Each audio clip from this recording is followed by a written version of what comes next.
Hello friends, thank you for joining us. My name is Mark and this is the O2 Drop. Got it.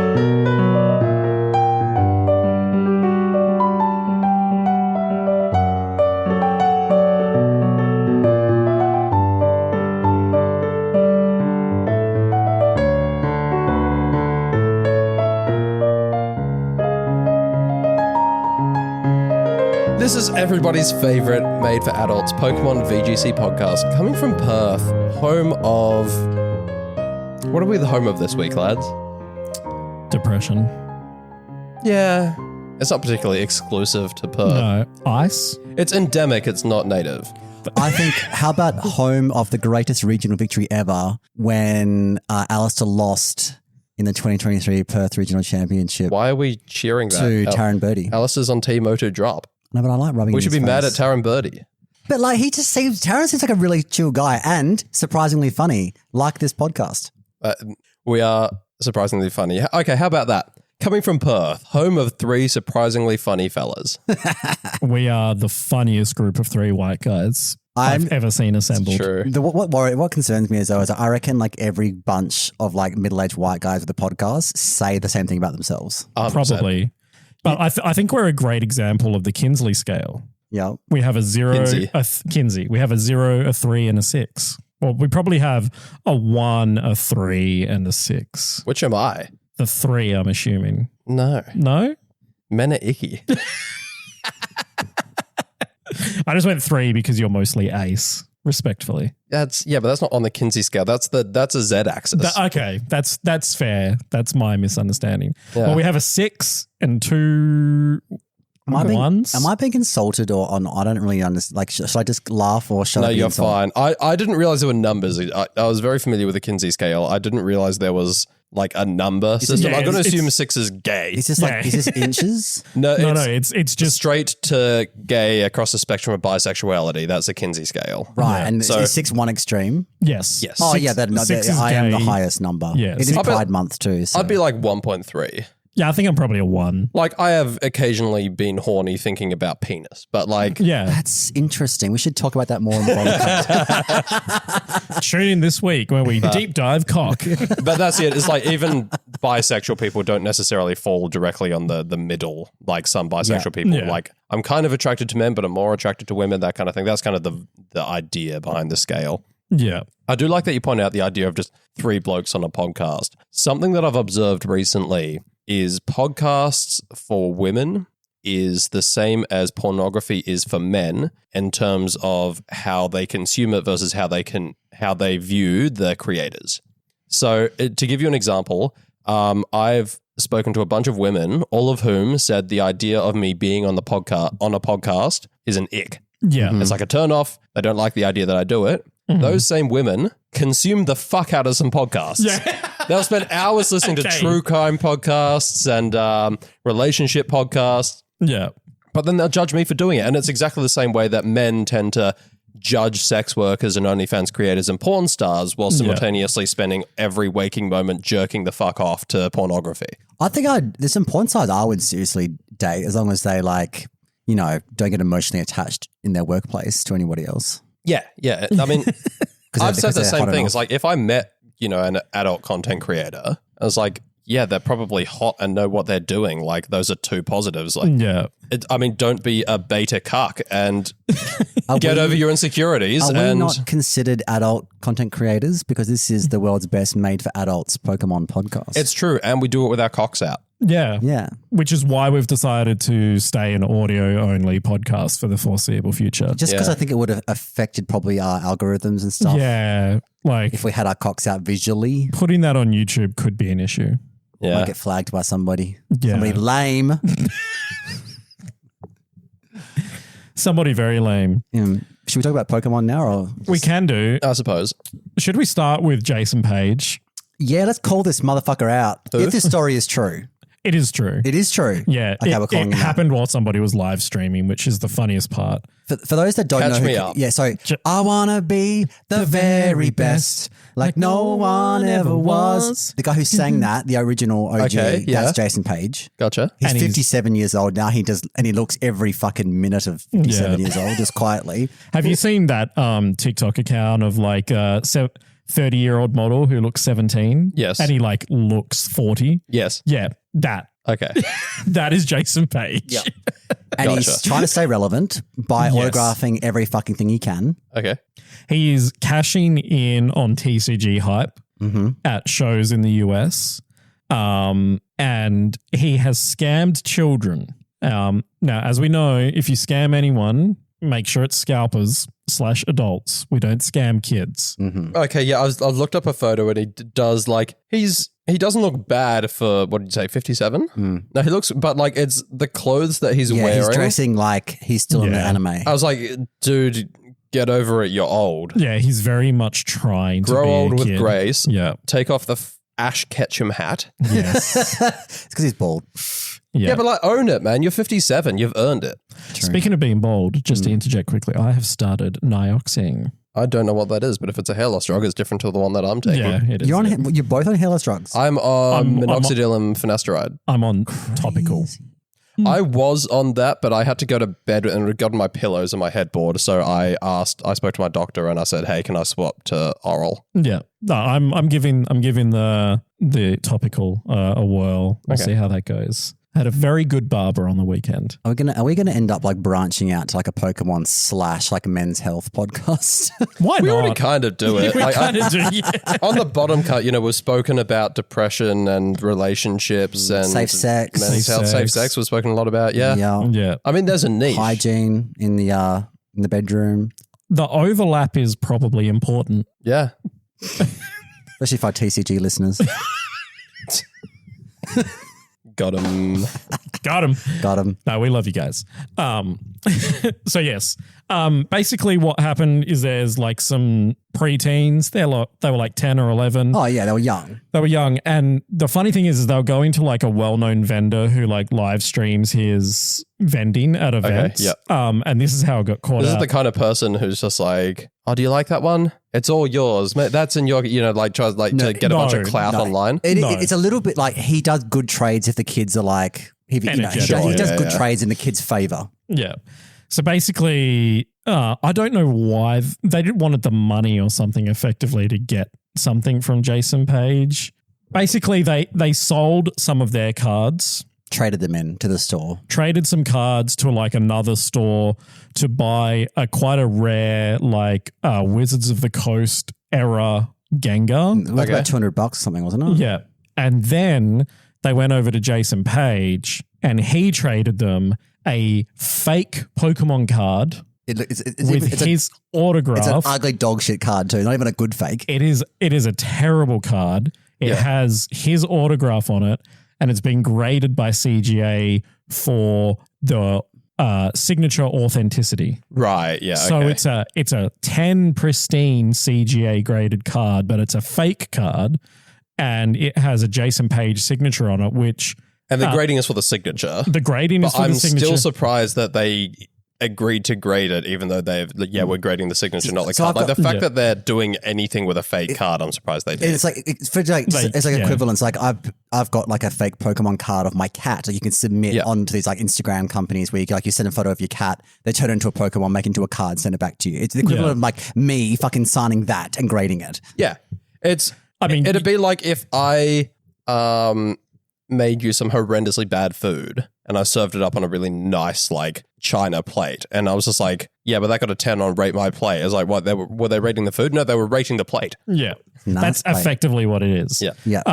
But yeah, not obviously. So you can pretty much get like PSA, CGA to like grade anything with a I have signature seen on like it. graded signatures before, Yeah, but never heard of them grading a fake card with a signature on it. Yeah. I'm just surprised that they would do it. Yeah. And then basically fact checkers were like, the most someone has paid in the last year for anything with a Jason Paige signature on it on eBay is like $38 American. So basically this kid has like Jason Paige has told these kids, go get that card and I'll trade you for a cool one-of-a-kind, one-of-one card with my signature on it. I mean, he's not wrong. Yeah, but it's like misleading a child. Yeah. Yeah. So, I'm not agreeing with him, but I'm just like, look, technically it is one of a kind. The kids ended up with like basically nothing in value at the end of this. Yeah. Something with no monetary value. And of course, before the current hype around TCG, Jason Paige would have been giving his signature out for $20 at any and every convention. Yeah. So it's not even like it's a special thing. It's not like he rarely gives signatures out. Like he's probably desperately trying to stay relevant. Yes. So like... He's like, please take my autograph. I promise I'm famous. Yeah. So it's like properly scammed kids out of their cards that they probably would have traded at like 70% to get cash for a card that they bought that they then gave to him effectively for free. Yeah. So like the whole... Yeah. Yeah. All of this alleged, just in case Jason Paige listens to us. And then he had a sook and like he was because he was booked to sing the song at this convention and then had a sook when this went on like live stream and everyone called him out on it. Then he threatened not to perform. But then he just walked away, didn't he? Oh, that was what I heard. I don't know. Either way, it's like, mate, just give the kids their fucking card back. That's, you know, I don't know. It's very bad behavior. Some dodgy, like that story I shared in our group chat where like the guy agreed to, he was selling like $50,000 worth of sealed product to some guy on Facebook. Yeah. And they agreed to meet at a police station for security reasons. Yeah. So the guy, we went to the police station to meet this guy to sell the stuff. And then a minute before they went to meet, the supposed buyer was like, yeah, sorry, some family emergencies come up. I've got to go. So the guy's like, okay, cool, no worries. So he drove home with this steel product, but then someone followed him in a fake police car with sirens on, followed him the whole way. And the guy was like, nah, he could see into the car. It wasn't a real police officer. It was someone that had just like followed him from the police station home. Yeah. And he refused to pull over. And like then this guy the buyer like deleted this guy on Facebook, so he knew he was like obviously like a dodgy fake account. Yeah. It's like and this happened in Australia. Like crazy. I don't understand how you can try and fake being a police officer in Australia. That's wild. That is pretty crazy. Anyway, should we talk about actual Pokemon now? I mean, I love that, Chris. You were slagging off TCG players, and then we spent the time chatting about Pokemon cards. We did that we did that for O2 Drop Superfan. Jamie Hodge. Jamie Hodge. Crankin'. He likes Pokemon cards. He called out Jason Paige and he said, you should call this guy out. Yeah, okay, that part I don't mind calling out. But I miss Ethan and Dan because when I'm the minority in this room, you two just start crapping on about Pokemon cards. This was a sealed 9. Where? Is it affordable? Should we talk about some drama that's a bit closer to the VGC scene? I think we should. A bit closer to the Oceania scene? Very close to the Oceania scene. Or not as close to the Oceania scene as it should be, depending on who you ask. Oh, yes. So for those who haven't seen, a seemingly anonymous Twitter user going by the handle OCEVGC. It was Whalelord fan at OCEVGC or something like that. It was a burner account. A burner account, exactly. So posted anonymously.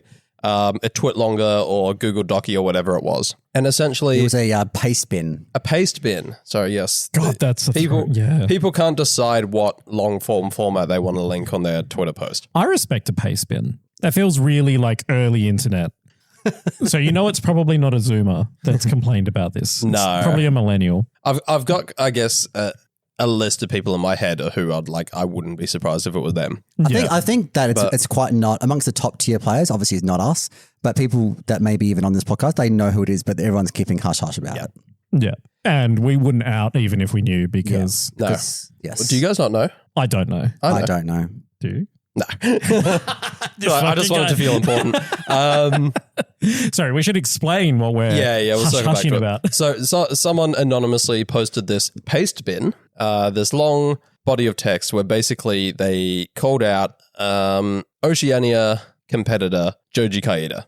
Joji is a Japanese player, has been competing previously in Oceania, and there are allegations that he is no longer residing in Australia or anywhere in Oceania, doesn't have a residential address listed in Oceania, yet is still competing in the Oceania circuit rather than the Japanese circuit.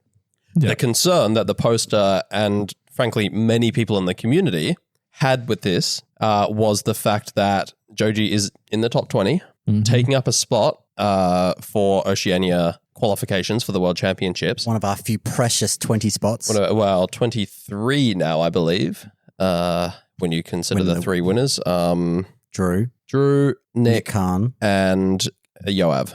Yoav from the special event. Oh, of course. I forgot about the Olympics in Auckland. Yep. Yes. So people are concerned that he's taking up a spot. People are also very concerned. I think this is the bigger issue amongst the high level players, travel allowance. Yes. There's a lot of money there in travel allowance. I believe Joji received a fair amount of that from his results, and people are concerned.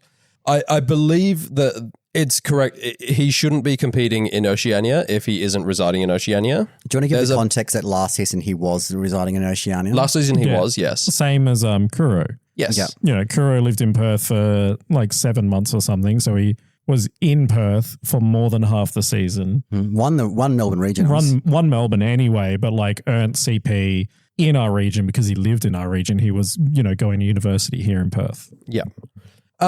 And then, so that's why people are annoyed about, that he's taking up a spot, that he's taking the allowance, and that he shouldn't be, because allegedly he's not residing in Australia. This has caused a bit of a stir. A lot of Australian players are in agreement with this post. They are saying exactly the same thing. They're saying, it's not fair. Notably, Chloe Burke, who is functionally 21st. She's like one spot below qualifying. Yeah. So she's the one who would be in if Joji wasn't. Yeah. She has said, and I believe I'd need to find her exact post, that she doesn't give a shit. Yeah, she's like, he let him go to Worlds, whatever. Like, he deserves it. So, yeah. So there are takes like that. And to be honest, her take, I think, is the most important because she is the most directly affected by it. If he wasn't in the circuit, she's going to Worlds. That's pretty huge. Yeah. And so I think her concerns are probably more valid than anyone else's. But that being said, anyone who's potentially lost travel allowance to it could also be concerned by it as well. Yeah. So that's also understandable. Notably, to address some of the criticism that's happened, a lot of the feedback received by this Twitter post was, why didn't you put in a support ticket? To which the response has been, many people have. Yeah. And there's been no result. From like months and months ago. I am not one of these people who's put in a support ticket. I haven't seen any support tickets go in, but from what people have said, they have put them in. Yeah. And then nothing. Like the, was it Navarro or something like Nick that? Last season was moved at the beginning of the season to... it was towards the end, wasn't it? I thought he moved... Or maybe at the beginning of this season. I thought it was the uproar. It was like in the middle of the season at least. It wasn't early. No, it wasn't early in the season. The Nick Navarre from that's season, what we're talking about. Yeah. So he ended up being in the LA region. Yes. So that was one. I think a difference between Nick Navarre and Joji, and I believe, feel free to fact check me, I believe Nick wasn't playing any Australian events. Yeah. He was just listed as being... He noted that he had put in his own support tickets to get his region changed and nothing had happened. Yeah, that I didn't know about, but that's also very possible. Yeah. Different for Joji, right? I think Joji's CP has... he's earned a lot of it in Australia. Yes. Right. Yeah. He's traveled to Australia to play in all three regionals, I believe. I don't know. I assume he's traveled to ICs as well, but many Australian players have. Yeah. There's been a lot of backlash on Twitter about this big, long paste bin post. I find myself disagreeing with a lot of it. I think a lot of the criticism has misunderstood the point of the post. Yeah. While I don't necessarily agree with the post, my disagreement has nothing to do with the angry people on Twitter. A lot of people are saying, yada, yada, yada, skill issue, get good, earn your invite, blah, blah, blah. And then also a lot of people are saying, so what, because of the country he's born and he's not allowed to compete in Oceania? Yeah, no, that's not what the fuck they're saying. There was a lot of people trying to turn it into like a racist rant. There was a lot of anti-immigration or something. It's we'd be happy for him to come here and play in Australia if he was actually in Australia. Yeah. The issue people are having is that he's incorrectly stating the region that he's inhabiting. Yeah. No one gives a fuck where he's born. And then I saw a bunch of comments literally about semantics where they were like, why have you used this particular language to call this person out? It's the language that we use when we're calling out sex pests. That rubbed me the wrong way as well, I think. Like, what? Because the pace bin did sort of frame like Joji had maliciously done this, and then it was like a premeditated plan that he was going to like his address was going to linger just in time to like be at the start of the season here and then move back to Japan. And it was all this like cunning plan from him to like, you know, to kind of get around the qualification system and like, so people were like, why would you use this language? This is what we, you know, language we use when we're talking about, you know, people who have sexually assaulted people. The idea is like, you know, if we look at a comparison between that and something like the Jody Azarelli call out, which we saw notably last year. Yeah. That it was kind of like similar emotive language, right? Yeah. But I think, you know, sure, like that's a very serious thing that we should take seriously, but it doesn't also have a monopoly on emotive language used to raise concerns. The person that posted this is probably quite emotional because this has been something that the Oceania community has been fighting for months.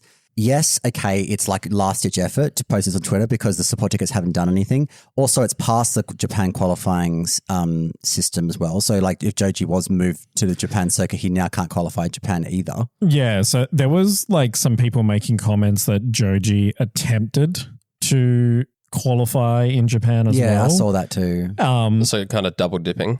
So what I've seen people say, and I haven't fact-checked this, is that to attempt to qualify in Japan, you have to say that Japan is your, like, where you are reside, like where you're playing out of for the season. Yeah. So like Alistair did it this season. So he declared that he is playing in the Japanese region. Yeah. And to his credit, he spent a lot of time in Japan. Yes. And he hasn't played it in any Australian events either. Hasn't attended any locals, hasn't attended any regionals other than to cast Melbourne.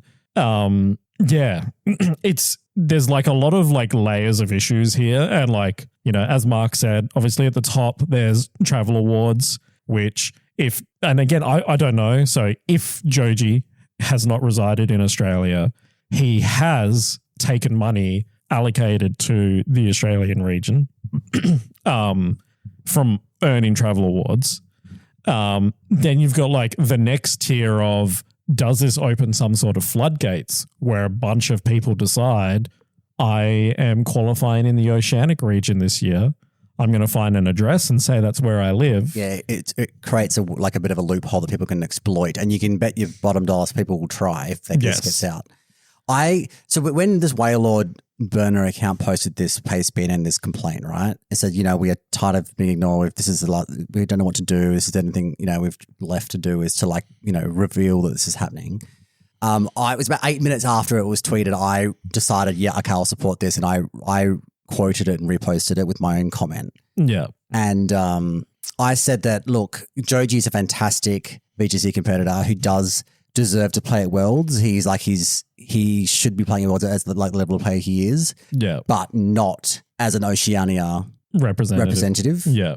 And yeah, I got red. I got a lot of likes and reposts as well, but I also got red for filth a few people. People don't seem to understand that it's not about where you play. It's like, oh, why can't international people come play at your events? And they get attacking me for like not wanting. I was like, no, please. I want big names to come and play in Australian events. It's great 100%. For us.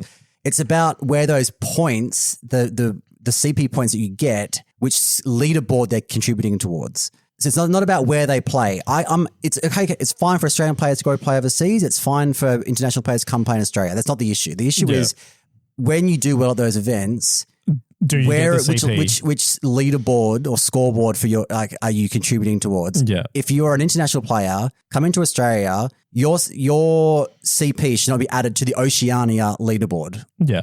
That is the issue. It's not about where you play. Yeah, 100%. I think people couldn't quite wrap their head around that. I think there was a lot of actually from a lot of people going on with that discourse. And I don't know, it's probably like media literacy and just literacy is pretty bad as it is. But when you have something like that and people's automatic thing is to hone in on the semantics of the discussion, why have you used this language to call out? They're trying to read some subtext that isn't even there, like what you don't want international players to come to your region. We do. Look at my hashtag Wolfie Goes Down Under. It's really like murkied the original intention, which is just we need to know if this player has resided in Oceania for this season. And if they have not, then they probably shouldn't have the CP that they have, especially if they have actually resided in a TPC region. If they've resided in a different TPCI region, give them their CP and put them on that leaderboard. Yeah. I will say, I'm looking at the tweet again. The language in the tweet itself, not the paste bin. It says, "We have stood quiet enough for long enough. Suika should not be allowed to qualify and compete in the Pokemon World Championships under the Oceania circuit. His actions are a disgrace, and he should be removed immediately." I think that wording... I noticed a couple other comments where people were just like, I was expecting like another pest. Another like case of sexual assault. So that might maybe be what people have an issue with. Yeah. I think tone policing when people try to raise grievances is never productive. No. So I still disagree with those people, but I can kind of see where they're coming from with that. Yeah. I think the actual wording in the paste bin is a bit more gentle. Yeah. And I wonder if maybe that wording is to try to attract a bit of attention, which was the point of the post. Like 100%, yeah. I believe, and like we mentioned, none of us know who the original poster is here. Yeah. But we've spoken to enough people who are in support of it, and the idea seems to be support tickets didn't work, therefore we're just trying to make a scene, basically. Because I think even the paste bin like specifically mentions Kuro for the 2025 season, and it's like, Kuro was in Oceania and lived here and studied here and participated in, events in Australia, including locals. And we are super happy for that. But, it's been alleged that no one's seen Joji at any locals. The only comment I can make on that is that the winner of Brisbane, they made a video and their video included them coming to Brisbane on a plane with Joji. Yeah. So like that's the only thing that I've seen. And I remember thinking, oh, weird that like Joji went to Japan to come back to Australia type thing. But like, yeah, I don't know. It's a very complicated one. And like the last thing we want is people faking that their region is Oceania. And doing it intentionally, maliciously. We don't. I specifically don't know what the case with Joji is. Right. I don't know his residential status. I don't care to investigate it, but I hope that Pokemon does, and that if it needs to be an amendment, that they make it. No one's saying that Joji doesn't deserve to go to Worlds, but how you qualify for Worlds is the important part. I maintain fix the TPC systems. Oh yeah, I think that solves everything. And to be honest, my issue with this initial post is I find it hard to resent Joji for wanting to compete under the Australian circuit, because it's so much better to compete in a TPCI region than it is to try to qualify under Japan Nationals. Some bullshit lottery system. Yeah, 100%. If we compare subscriber Jude Lee, who we know travels around a lot to try to get a Worlds qualification because it's very difficult to do it under the Singaporean system. Yeah. They have a top 10 at Singaporean Nationals. And he missed it on Resistance. Yeah, he got 11th. It came in 11th when it's, 10 is so arbitrary. We do top 8, top 16, and sometimes we do asymmetric. Yeah. And he bubbled out on Resistance from 10th. Yeah. Just arbitrary shit. And he missed a place, and that's incredibly unfair. So I think he said he was like third or fourth or something going into top 16. Yeah. Unfortunately lost his top 16 match. Yeah. And then the people that were above him also lost the top 16 match. So like the people who were like first and second or something like that lost their top 16. And then so their res was above his. Yeah. Yeah.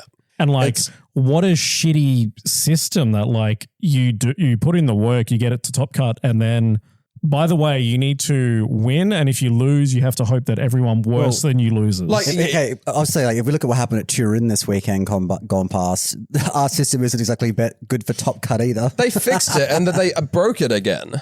It's like they introduced ASIM and we're just like, yes, this is great, thanks so much. And then it's like, but actually not really. We're going to cap it. So we're going to have exactly the same issue we had previously, where people bubble due to Resistance and it fucks them, and it's not fair. I'm sure we could probably do the math on it, but if you looked at the number of players in Turin versus like the top 16, I'm sure that would be an anomaly. That many 10-2s happen. It's like not an anomaly though, because it's happened before. Why? Okay, my question is this: when it happened a couple of months, back, we didn't have 3 people bubbling out. No, but we've previously had people bubbling out because they've capped the ASIM at 16. So context for the listeners: Turin Regional Championships on Pokemon Champions this week, Regulation MA.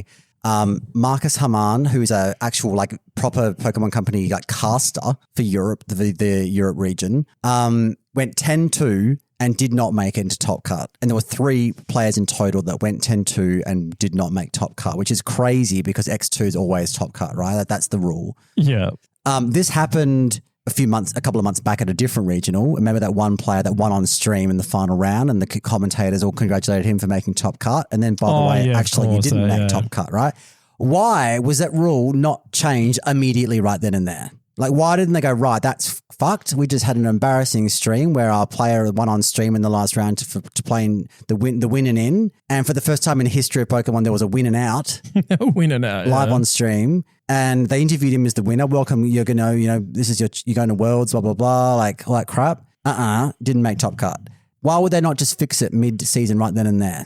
Why would they fuck around and risk it happening again? Now it's happened to 3 people in one regional. Joel, you're on something on your phone, like you're fact checking or something. Yeah, I'm just trying to see how many players were at Turin. Yeah. I mean, it's not a massive enough. 140 by the looks of it. We've had bigger regional events than 940. So why has this happened now and not then? A wonderful question. I just think it's embarrassing. Why are they not fixed this? I don't understand why they couldn't have. They just need to remove the top 16 cap. They do or play an extra round.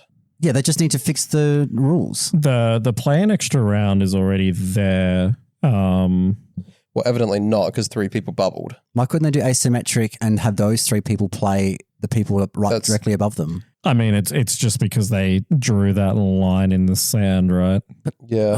I don't like that they have a line. I feel like the whole point of asymmetric means that if you get the result, you get in. It's not your fault if your opponent shits the bed after you stomp them. Yeah. No, I agree with that.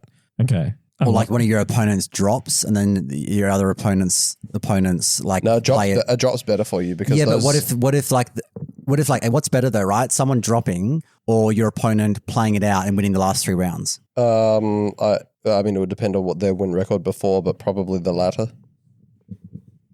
But yeah, but that's what I'm saying, right? It's like, imagine, oh yeah, I mean, with that many players, 2 were guaranteed to miss. Yeah, so that's the fact that they have set up from the get-go that 2 people are going to miss top 16 is absurd. Yeah, so the fact that it was 3, that's the statistical anomaly here. Yeah, but the difference between 2 and 3 here is pretty small. It's the difference between 16 and 18, that's the concern we have. They know the player caps for these events well in advance. They know the rules of the tournament. Why is no one flagging this and saying, hey, we've got guaranteed at least 2 10-2s are not going to make top card? It'll be some pencil pusher who's like, yes, but we can't have another round because we have to keep within the bounds of the schedule or some nonsense like that.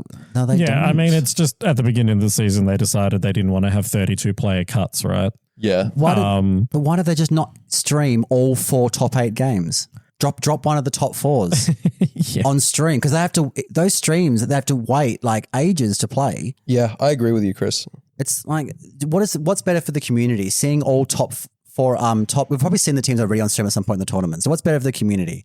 Watching all 4 top 8 games on stream or people going 10-2 and doing their darndest to get to Worlds and then they miss out? It's potentially worse if you add a round, right? So just based on the number of players that you're in. If you go to 13 rounds, for example, and have a 16-player top cut, there'd be 5 players. There'd be fewer people with a X2 rating. Yeah, so technically there would be 5 players that previously made it that no longer make it. But they don't make it because they weren't able to win. Yeah. Like that at that point it's, yeah, they go to an 11-player cut then. At that point, the people who miss out under the system of playing an extra round miss out because they lose a game. Yeah, no, that's which is fair. far better, in my opinion, than missing out because you got unlucky with your opponent's resistance. What if this was Worlds and they had 960 people at Worlds? I mean, well, they're only going to have 400. I know, but like, what if like at Worlds, would it be fine if they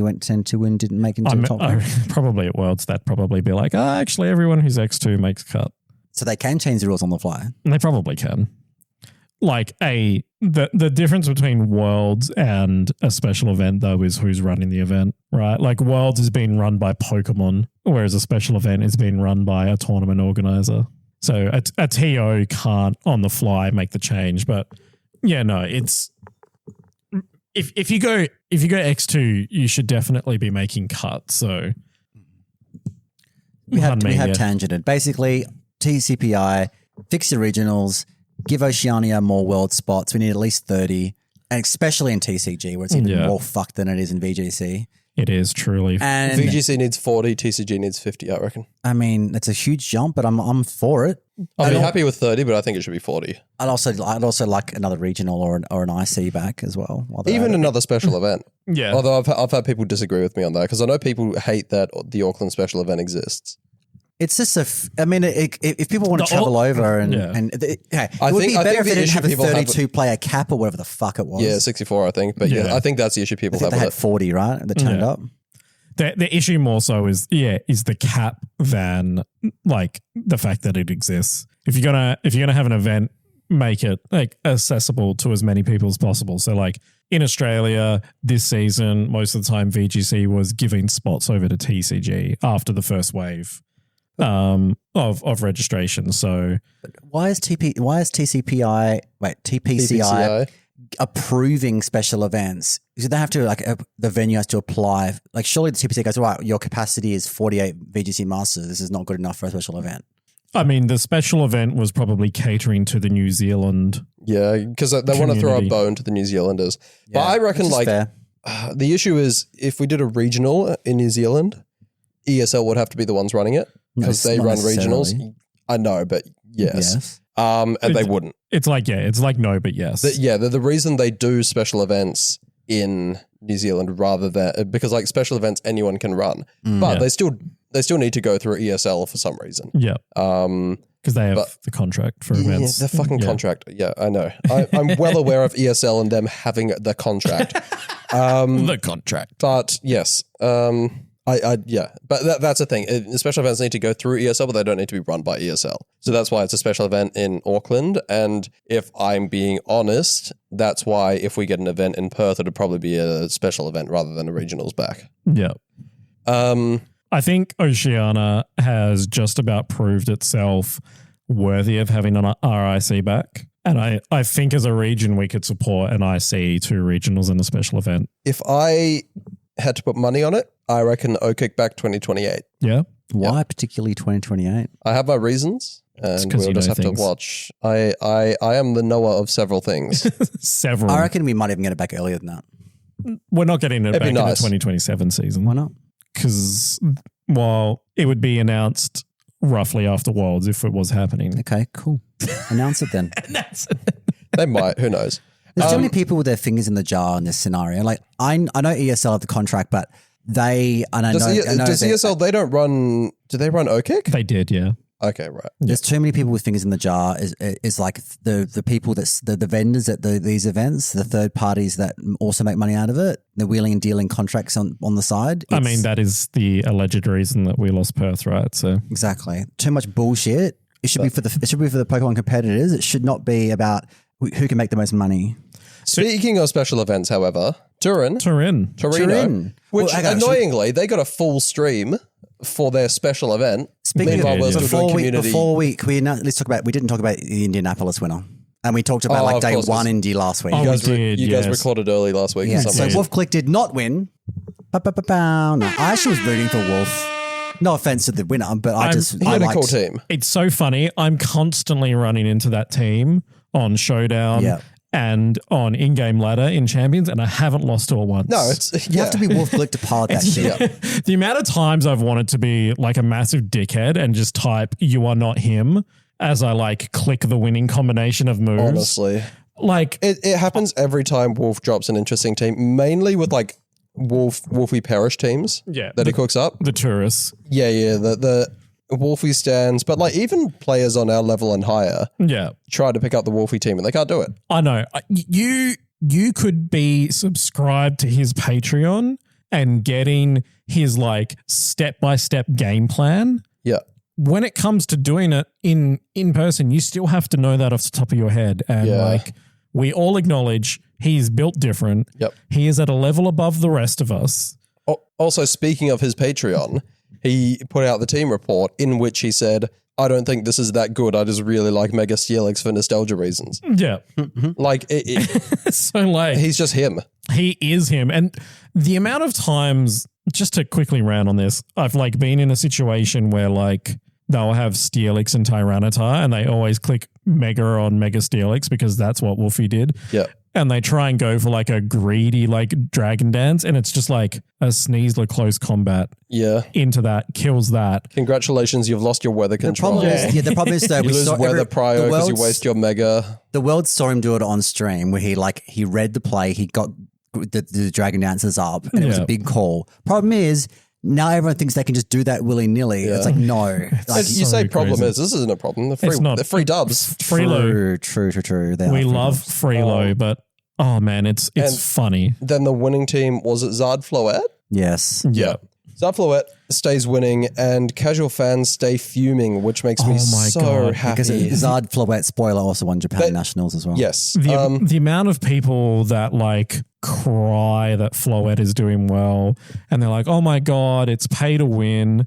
I'm like, it's Xerneas light. Like, why did you not play ZA? Why did you not play ZA through to completion? The amount of people I've seen comment, I have ZA, but I don't want to finish it because I don't like the gameplay. In fairness, like getting Floette is a proper slog. Yeah.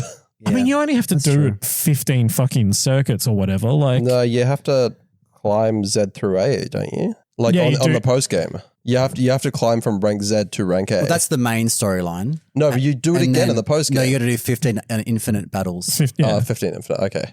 Yeah, which is just like accumulating battle points. Yeah. Through nighttime, which is annoying because you have to battle a lot of trainers each night to get those enough points. Yeah. Either way, it was a slog. But like you can't complain about it being pay to win when you've paid and then you haven't actually taken the time to win. Okay, that part's very true. For people who have ZA shouldn't be complaining, yes. No. But look, I mean, I see more people complain about Whimsard. Yeah. Whimsicott Charizard Y. And that makes me happy. Why does that make you happy, Mark? Because the casuals need to fucking get good. Can we adopt the language that Pengy has coined? What's that? Tourists. Yeah, I think tourists is fair. Because what you get is I've coined my own term, semi-competitive fans or casual competitive fans. Yeah. They're people who are fans of the competitive game, but they want to drag their own Pokemon gameplay, like gameplay from the Pokemon games, into competitive Pokemon. Yeah. And it's not the same. In a Pokemon mainline game, you can win with your favorites very easily. The game is designed that you can make a team of any Pokemon work. Yeah, 100%. And people they froth over creative team building. Yeah. And I get very excited when I see creative team building. It was awesome to see Mega Steelix They froth over. Okay, you're pointing at Chris right now. Yes, I am. I'm going to give Chris some slack. I'm not a filthy casual. I play the games to completion. No, because you have this so that's the thing. fantasy of creating your own team to win regionals. Yeah. I'll give Chris a bit of slack here. Like I'm on your side, Chris. Thank you. First of all, you say I'm not a casual. I play the games through to completion. The casuals I'm talking about do that. Yeah. These are people who play Pokemon and then they want to translate that into competitive Pokemon. And they get annoyed when the same consistently good teams consistently do well. Yeah. Like, crazy. Who'd have thunk? Yeah. Like, why can't I do well with my Venusaur, Blastoise, Charizard, Snorlax team? Weak Pokemon. This is just the selfish perception of trainers. Yeah. Truly good players can win with their favorites. Like people... There are people who genuinely like cling to that and they think... that you should be able to do well with anything. And there's a level of this in every competitive game where people sneer at and are unhappy with people who use the meta. Yeah. But it's crazy how much of the community will actively talk about like using meta teams like it's a bad thing. But just to mention, because you were pointing at Chris at least goes about creativity in the way that it should be used. Chris doesn't try to do creativity for creativity's sake. He's not trying to make... He's not out here trying to put Umbreon in his team because he loves Umbreon. And he's trying to win with his favorites. Yeah, I've never brought Umbreon to like a major tournament or event before. And it's my favorite Pokemon. Chris tries to do creativity on his VGC team building because it gives him a competitive edge because people aren't prepared for Groudon Jumpluff or whatever he's cooking. I don't agree with a lot of the creative choices that he makes. But I will say... he's coming at creative team building the right way when you're entering competitive Pokemon. And that's what I think a lot of these casual fans don't understand, is that they'll see something like Swords Dance Talonflame. They'll be like, look how cool and creative that is. Wolfie was doing something awesome. Like, no, he's made the assessment based on what's in the meta. Yeah, like whenever you see something cool and creative doing well at a regionals, it's not because the player decided they wanted to bring their favorite. Yeah. It's because the player decided, based on what's in the meta, that they want to use it. Yeah, it's like the mono ice. Works. It's like the mono ice team that we had in Reg F. Yeah, Utrecht Special Event. Utrecht Special Event, like that was such a specifically meta-timed call. Yeah, and it never saw success again. No, but also like I will say there are some people who just bring Pokemon that they really like to events, and sometimes they manage to snag a top 32 or whatever. Fine, fair play to them. Yeah. But I think, there's something about that large chunk of the community, the tourists, the casual competitive fans, the people who they've played Pokemon a lot and now they want to enter the competitive scene and they want it to be like the Pokemon games they know and love. 100%. It doesn't work that way. No. If you want to win, you use what's good. Meta stands for most effective tactic available. Yeah. Like, please, for the love of God, and like I said, this is in other games and it should really be something that you bear in mind going into other games.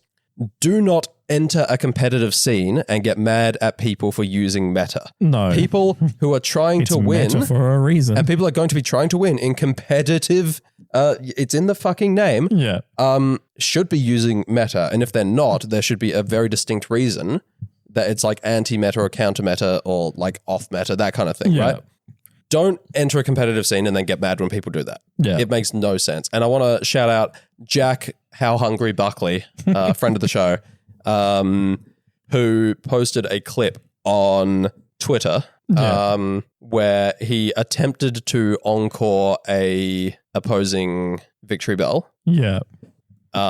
It missed because evidently the Victory Bell had Bright Powder. Of course, yeah. Subsequently, Chlorophyll Victory Bell put his Charizard to sleep with a sleep powder. Yeah.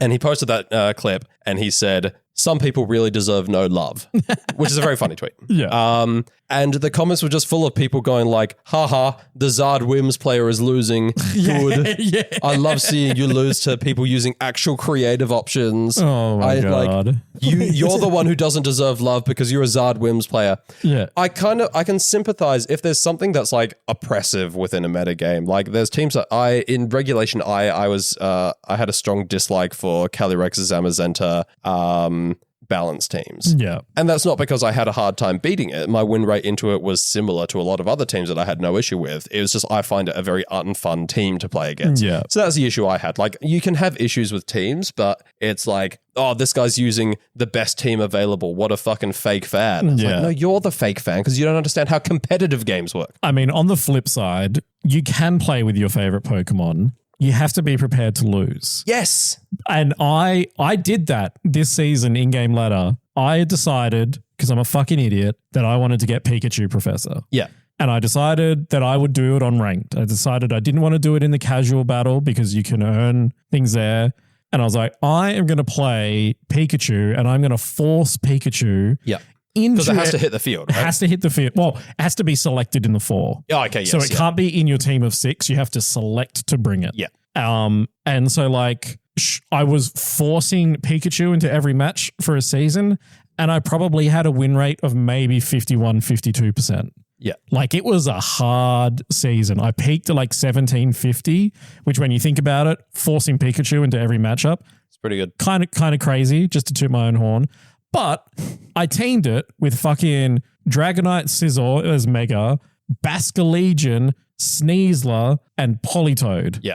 So I decided to put Pikachu into a meta team and then forced my way at times in a very unfun manner to get to the goal of getting 100 wins with Pikachu. Yeah. I'm never touching the fucking rat again, even though it is like a top 10 Pokemon of mine. Yeah. I just want to flex every time I go on ladder now that I'm a Pikachu professor. You managed to get 100 wins with the only NFE in the game right now. Yes. Yeah. So like, yeah, update to our listeners who aren't subscribed. I fucking did it. Well done. Well done. But it was, at times it was unfun. There were times where I was like, I fucking hate this game. I hate running into the same things. But like then, you know, I changed the team a little bit, changed what Pikachu was, gave it actual mix set stats. Watching Pikachu hit something for like 25% damage on a fake out, hilarious. Watching Pikachu upper hand a Gale's Wing Talonflame down to like 70%. Yeah. Hilarious. That is very funny. So like, there were moments, but like, fuck me, yeah. And we'll circle back around to Mega Pikachu a little bit later. Yeah. But I think, casual tourists, as you say, stay molding over the fact that good Pokemon continue to do well. Yeah. But that being said, absolutely zero shade to people who do bring creative options. We always love to see it. Yeah. Shout out to Wolf. His team was really awesome to watch. Yes. I didn't think I'd ever have fun watching Mega Steelix. No, but holy shit. It was cool. It was really cool. Dragon Dance T-Tar, Swords Dance Talonflame, awesome stuff. The fact that he built a team to position himself to be able to Dragon Dance 3 times in a row. Yeah. Mental. And like, unfortunately, now people just try and do that with like no idea on ladder. Shout out to his opponent as well. I've forgotten his name. I don't know if anyone's brought it up. Aral? Something like that, yeah. Or Arsel? It's Arsel, I think. I'm pretty sure. Arsel? Yeah. Yeah. He played brilliantly.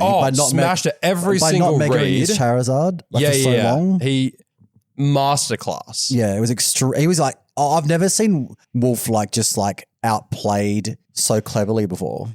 Arsel didn't drop a Pokemon, I'm pretty sure. Across the 2 games, I think he didn't lose a single Pokemon. Yeah. The games were closer than that sounds. Like if you say, he didn't lose a Pokemon, it makes it sound like Wolf got stomped. They were still pretty close games. Like Wolf was 1 or 2 reads away from winning the game and just ending up in a position where he was able to run away with the game, but he just wasn't able to. But yeah, Arsel just played incredibly. Like it was a very well-deserved win. So that was really awesome to watch. And yes, we didn't shout it out last week because I believe you guys recorded a day early and it hadn't finished by the time you were recording. That's right. We recorded on Sunday, so we were a little bit behind.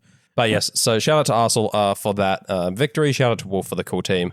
And shout out to everyone else. If you're listening and you're on ladder running a generically good team, I see you. Yeah. And yeah, well, I mean, keep doing what you need to do to get those dubs. Esport, and there's money at stake and prestige and sponsorships and whatever else and coaching. Like people want to do well. Otherwise, like, I mean, I know you can be Jamie Boyd and we're going to talk about his team at Turin in a second, but I heard there was a bit of I wouldn't quite call it a scandal, but a kerfuffle regarding which I haven't. Kerfuffle. I'm not overly familiar with, so I'll get you to catch me up on. I will. But yes, so shout out Indy, and then moving on to Torino, and just quickly before, do we think just to close off the Joji thing? Yeah. Do we think? I was circling back to that. Okay. Well, we kind of tangented to.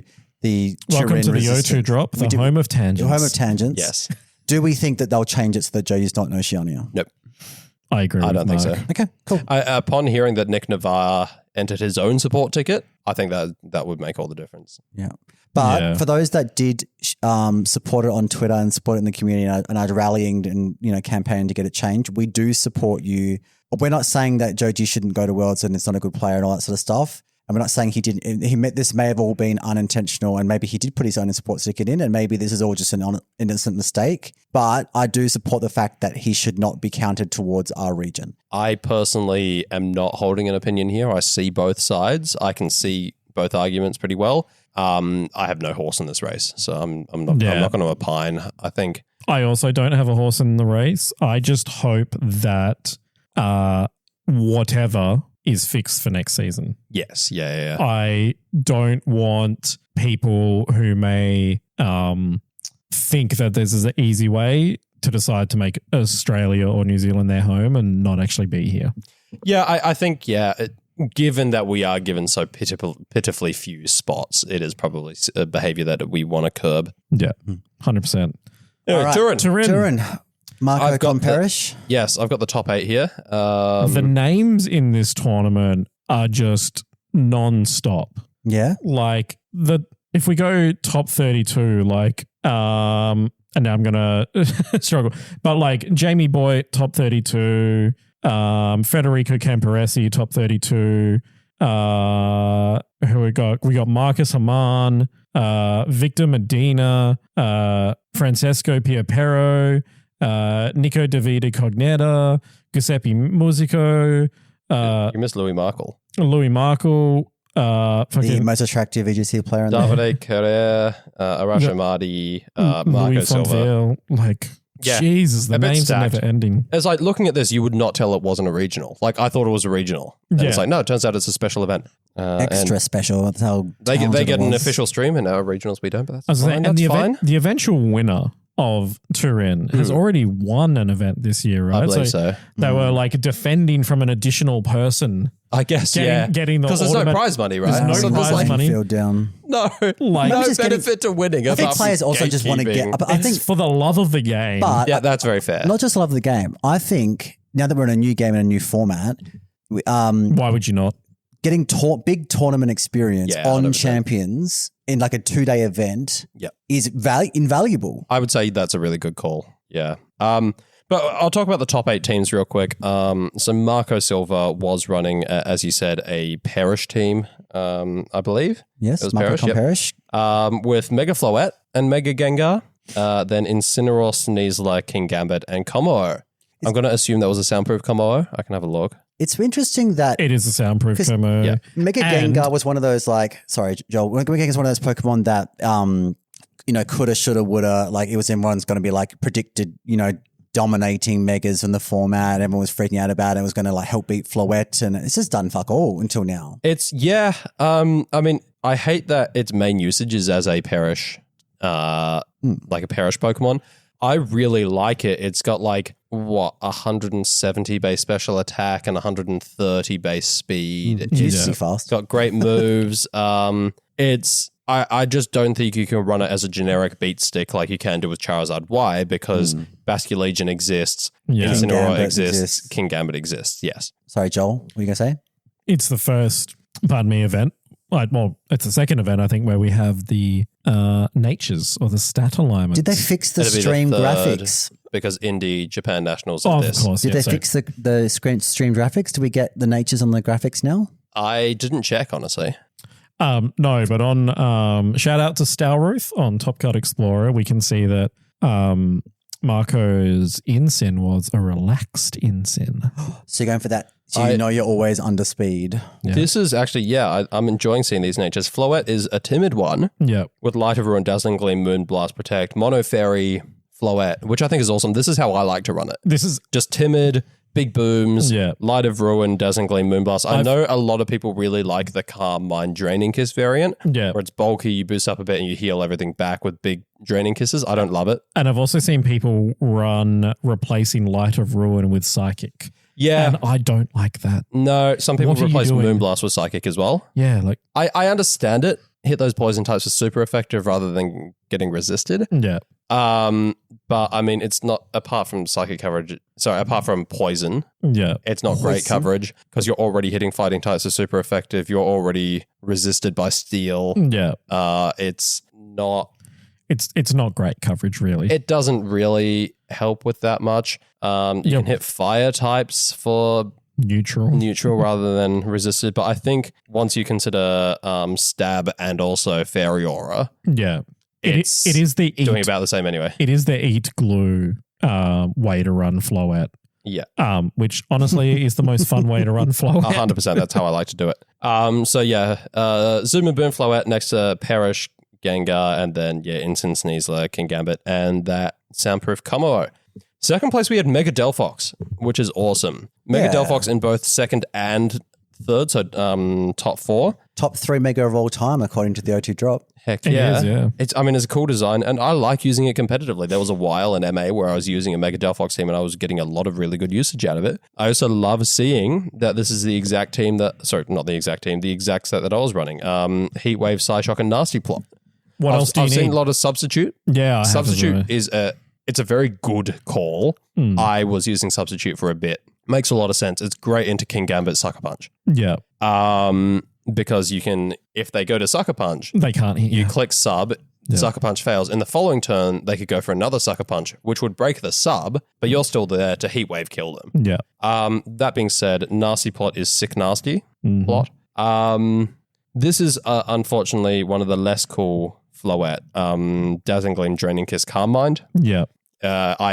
I can see that it's modest. I would imagine that it's trained in a more bulky manner. Yeah, it would probably have a bit of bulk. Defensive investment. Got a bit of bulk in it. Got a bit of bulk. You can invest a Floette to live a Sneasler Diaclaw. I'm well aware. But it takes about 42 of your SP to do so. Yeah, but you get enough Calm Minds off, it doesn't matter. Yeah. But yes, no, I have encountered Floettes that have lived my adamant Diaclaw. Yeah. And it's nonsense. It truly is. Arash Amadi, also running a Nasty Plot Mega Delphox, also running the Calm Mind Draining Kiss Floette. Arash's Floette was timid rather than modest. Yeah. So I'm not entirely sure. I feel like if you look at the nuts and bolts of the stats, they might actually be pretty similar because it might be timid with a bit less speed investment as opposed to the modest one with a bit more. But it could be like that weird one we saw from Michael MDB a few weeks ago where he showed that like a timid 10 versus like a modest 24 on speed and how the megaing changes. So it's really interesting how all those stats work. I'm not smart enough to properly break it down here and now, but neither. But there are talented VGC players out there if you're listening and you want to get some good insights into this kind of thing. I love how many resist berries there are. Like, you've never seen this many resist berries in a top 8 before. Cool. But Arash's team has 3. I had to look up what a Pasho berry was. I'm learning so much about what each of the berries do in this format because Pasho, I don't need to look anymore. That's water resist. Yeah. Then we go down to Mousehold with Chopple, which is fighting resist. And then we've got Cassib on Sinister, which is Ghost. Yes. Yeah. So I'm so smart. Kolba is dark. Dark, yeah. And then Koba is flying. Yep. That's one that we did already know about because it briefly saw usage on Amoonguss back in, I want to say, Regulation G because of all the tornadoes that was running around. Yeah. Yachi is ice. Yachi is ice because those are Garchomp era. People run that. I mean, I don't think it's happening so much anymore, but there was definitely a period where people were running Yachi Berry Garchomp. Yeah. Rosalie is Fairy. Yes, Rosalie is Fairy. That one is still common on Garchomp. The Japanese strat of Rosalie Berry Garchomp, 4 attacks, including Poison Jab. Yeah. Is an Oka Fire? Yes, I believe so. A lot of Roselli. Shaka is ground, I believe. Yeah, Shuka, Yep. These have them at Heatran and stuff. Yes. Oh God, I'm so excited for that. Heatran. Mega Heatran, very, very cool Pokemon in my opinion. Anyway. I'm getting distracted again. Yes, we are. Another Zardwai Floette team in top 4. That was Davide Carrere with Mystic Water Basculegion, Carmine Floette, very standard Whimsicott with Sash, Moonblast, Tailwind, Encore, Protect. Protect is interesting. It's probably one I should run more. I run Helping Hand, but given that there's no Covert Cloak and no Terra Ghost, probably I think Protect is a good idea to avoid yourself getting faked out and eaten. Keep your Sash. Protect is always a good idea. There is, as we called out before, the exact Garchomp, Rosalie Berry 4 attacks. Yep. Earthquake, Dragon Claw, Rock Slide, and Poison Jab. With a Jolly. I wonder if it's Max. Potentially Max if you're running Rosalie. I think it's got to be calced slightly to be able to take like a Moonblast. Modest D-Gleam or something like that. Okay. That makes sense. I don't know. I haven't cooked with that at all, but that's what I've heard. The Charizards, I think, these are, I haven't looked at a lot of them, but I imagine this is probably the most samey set. Like, I imagine they're all just going to be Heat Wave, Weather Ball, Solar Beam, Protect. Yeah. I think Charizard Y only sees Ancient Power and Air/in closed team sheets. Yeah, Ancient Power is bad. Yeah. It doesn't even take out a lot of opposing Charizards. No. Because it's a special attack, and Charizard Y has more special defense. Yes. I'm just having a look at the other Charizards that were in top 16, but they are basically all exactly the same. Yeah, everyone that I've looked at is the same. They're all... Notably, some of them are modest. Yeah, Weather Ball, Heat Wave, Solar Beam. Yeah, they are all that. It's very good coverage. Like Victor Medina running another Mega Delphox. They are all on that Heatwave Psyshock Nasty plot. Yeah. That's really cool. With Protect instead of Sub, which makes sense because you don't really want your Mega Delphox getting faked out. No. I mean, I wouldn't run Nasty plot and Sub. I think you definitely want Protect. Victor Medina had a Quick Guard Sneasler. Heat. With Poison Touch Focus Sash. Yeah. The Focus Sash is interesting. Stonks on my Twin Beam Farigiraf. Yeah, big stonks. But yeah, I feel like I've shouted this out. It was, I think, in one of the videos I was doing where I said, this is really good for Sneasler, but they're all running White Herb these days anyway. Yeah. Good to see that Focus Sash Sneasler is still out there. Double Dark, Swords Dance, Dark Glasses, or Black Glasses, sorry, King Gambit. Yeah. So Counter, Cleave, Sucker Punch, Swords Dance, Protect. That's cool as hell. Yeah. Because that's just straight out of Scabby. Yeah. Right? Like that's how people were running it in, I want to say, Regulation G. Yeah. It's just get a Swords Dance off and Sucker Punch the shit out of everyone. Pretty much, yeah. Then Counter, Cleave them if they want to priority block you or prevent you from, or if they don't attack. The first Ockerberry I've seen on a Sinistra. Oh, yeah. By Guilo Tarlo's top 16 team. But I'll circle back. We kind of skated over 5th and 6th players, both of which were identical, both of which were Mega Frostlass, Mega Scovillain, King Gambit, Sneasler, Basculegion, and Lycanroc. Lycanroc Dusk specifically. So that's cool. The King Gambit the tough was... Accelerock. Yes. Doing big damage. That's almost definitely taking out a Zard, I reckon. I would hazard a guess that it would. Because, I mean, there are those really bulky ones, like the one that Shohei was running can live a Rock Tomb from an Adamant Sneasler. Yes, which is quite a lot. That is a lot. Sneasler does have a fair bit more base attack than Lycanroc Dust, although obviously that isn't the stab. Yeah. I get the feeling, and also Rock Tomb being base 65, Accelerock being base 40 in terms of the damage they do. But I imagine Tough Claws is probably enough to get that over the line regardless, especially as this one's trained Adamant. Yeah. So it's Rock Slide, Accelerock, Close Combat, and Protect from that Lycanroc. Very standard Frostlass with the Blizzard, Aurora Veil, Shadow Ball, and Protect. White Herb Sneasler with Gunk Shot rather than Diaclaw, which is cool. Gunk Shot, what I've seen, a lot of Japanese players are putting Gunk Shot on the Sneasler to get KOs on things that are invested to live Diaclaws. But it makes a lot of sense. Yeah. You always see things like this in metagames is something becomes very prevalent, like Diaclaw on Sneasler. Yep. People start calking their fairy types and their grass types and other things weak to poison to live. Yep. Is there anything else weak to poison apart from fairy and grass? Fairy, grass. I think personally, water should be weak to poison. Yeah, that's fair. Water's too good defensively. It is. I think it's just fairy and grass. It is. Psychic's not. No, it's not. Yeah. Yeah. Anyway, let me know if I'm wrong. But either way, you've got people speccing their Pokemon to live Diaclaw. And so people are just like, all right, now I'm going to run Gunk Shot. Yeah. And it's just that kind of cat and mouse type deal.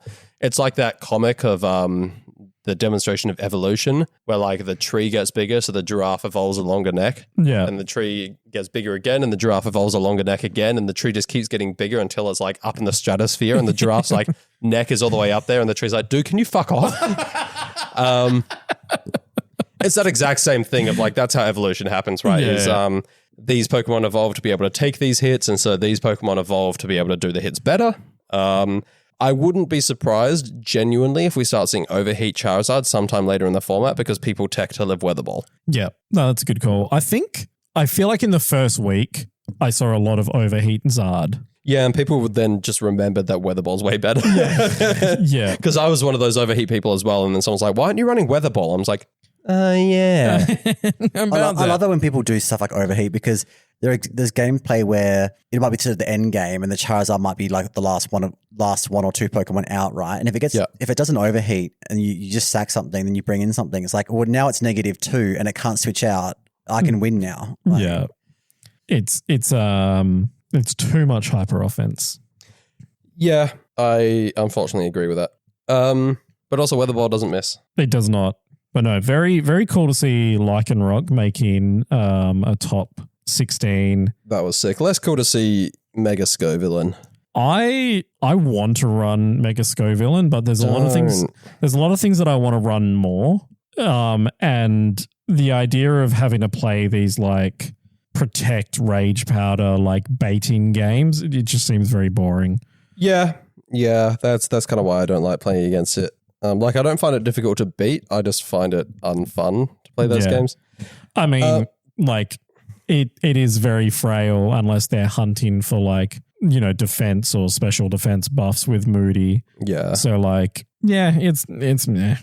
Anyway, that's Turin. So shout out to everyone who made top 32. Sorry we couldn't get to all of your teams. There were some sick ones. There was another, the Perish team with the Tinkerton, which as much as I don't love Perish teams, I think it's cool that Tinkerton's seeing more play. Yeah. I mean, the Floette and Charizard X team of Marcus Haman, who just missed out even though he went 10-2, also a very cool team. I'm also glad to see more Wims than Aerodactyl because people, I think, are finally realizing what I've known for a long time, which is Wims is better than Aerodactyl. Because like Aerodactyl's been so popular, but when you look at this top 32, it's barely represented. I think there's 2 and none in the top 16.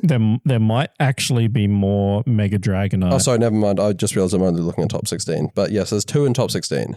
In day, let's see, there were 14 Mega Aerodactyl in day 2 and 10 Mega Dragonite. And I think more Dragonite made top 16 than Aerodactyl. Yeah. No, Aerodactyl was the 2 Aerodactyls made top 16. Top 16, yeah. But there's more Dragonite. Mega D-Knight, I think, has finally found its niche. And I think it's not on rain teams like a lot of people were expecting, although some of those may have been. It's just a really good supplement to a team. It is, yeah. I really liked, I was briefly copying Regard Malavia, was using a Mega Frostlass Mega Dragonite team. And I noticed that the Mega Dragonite just kind of seemed to, based on my perception of the team, exist to be a good flex tape over a whole. Yeah. Because like this matchup not good, bring Mega D-Knight. This matchup not good, bring Mega D-Knight. It's got great coverage, Heat Wave, Thunderbolt, Dragon Pulse it was running, but you've got so many good coverage options. Yeah, I mean, Dragon Pulse Hurricane does so much work. That too. And then I've seen like Weather Ball popping up a lot. That's cool. So like you've got access to 4 different types. Yep. You know, depending on 5 if there's no weather. 5. hit the normal Weather Ball. I feel like for me personally, I wouldn't run Weather Ball if I was running it on a rain team. I wouldn't, because no. Rain teams already have so much water coverage. Yeah. Yes, shout out Torino. Before we move on from Turin, I'll do the Jamie Boyd thing. Sure. Oh, yes. No, please tell us about that. So he went 10-3. Yep. 9-3? 9-3. Sorry, yes, 9-3. And his team was Floette, Ceruledge, Milotic, Superior, Wordia, Komodo. His team was cool. He's claimed on Twitter that Wordia Milotic is the best lead in MA. I guess it's because you set up Gravity with Wordia and you've got Hypnosis, Melodic. It's also got Coil. He has Hypnosis on Melodic and on Wordia. Yes. You got Coil and there, so you can set up with Muddy Water, Hypnosis, Life Dew, and then the Wordia's got Colbur Berry. We were talking about that. Psyshield Berry. Psyshield Bash, Gravity, Hypnosis, Trick Room. Psyshield Bash, which got buffed. It's 90 base power, I think. The leftovers is on Melodic. I guess pretty good against like the Incin lead because you get the competitive boost, so they can't throw an Incin into the Wordia. Ceruledge is cool to see. It's cool to see it doing something. It's a bulk up set with Charcoal, Citrus Berry, Superior. Always no.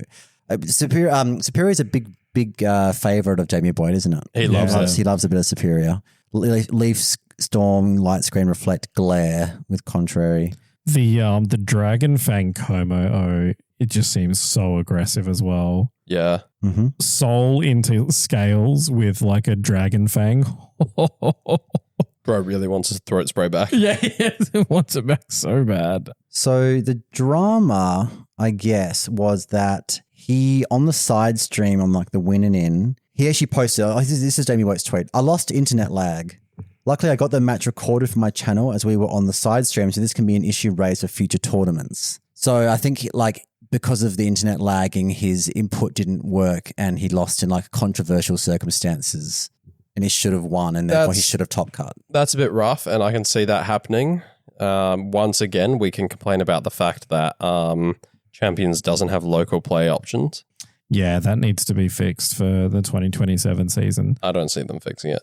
I don't either. If that's how the game's built, that's what we've got. We need to fix that, and they need to fix the top cut thing because poor Marcus. What I could see them doing, and I'm not telling them how to do their job, but like have a tournament mode where you check in on the internet and then you can play local using like that team. But we'll see what they do, if they do anything. Our subscriber, friend of the show and subscriber, Liam Westland, aka Westy Liam VGC or Westy VGC. He went 1-3 drop at Turin. Damn. He tweeted 1-3 Turin because I suck shit and can't control certain parts of RNG. Need to top 64 in AIC for invite. Not happening as it's only like 6 days away and I suck shit. No, I believe Liam. Well, Liam, get in. I mean, this is going to come out Thursday. It's a bit late, but I have rallied the troops in our Discord. I have added everybody in the VGC, in the Team Chris's discussion. I noticed. We may need an NAIC summit for Westy to get him through NAIC. Shout out to F1 driver Sergio Perez for coming in the top 256 at Turin. Shout out to all three of our listeners who get that reference. Yeah. There was a watch fucking Formula One. Why don't you fuck off with your rich people sport, you bourgeois fuck? It is a little bit, isn't it? Oh, yeah. They were in Monaco. So I was just like, where do they do it? Singapore, Monaco. It was Monaco this week. It was so like rich people places. Boring as batshit. Some of the drivers are pretty fucking hot. Did you want to read out your chop across tweet of the week? We have kind of somewhat. Chris is on eBay. There's a postage update for one of my purchases. Okay, so this is like a series of tweets, and we've mentioned the language about it already, but basically Chopper the Fourth made the comment on Twitter, Raichu Y doesn't just take fake out chip, it takes fake out chunk. I do love that. Do we want to quickly talk about Japan before we dive into Mega Raichu though? Because I've got a lot to say about Raichu and I feel like we should probably talk about Japan. Let's talk about Japan very quickly. Shout out to the winning team. The most standard team I've seen. I love it so much. It's just Floette Zard with Garchomp, King Gambit, Basculegion and Whimsicott. What more does a player need? That is, I think, shout out to... Who was it? Someone in our Discord. I'm sorry, I'm blanking on who it was. I think they go by Champion Star. Champion Ninja Star. Yeah, that one. Champion Ninja Star, yeah. Shout out you, because I'm pretty sure they said this exact team would win.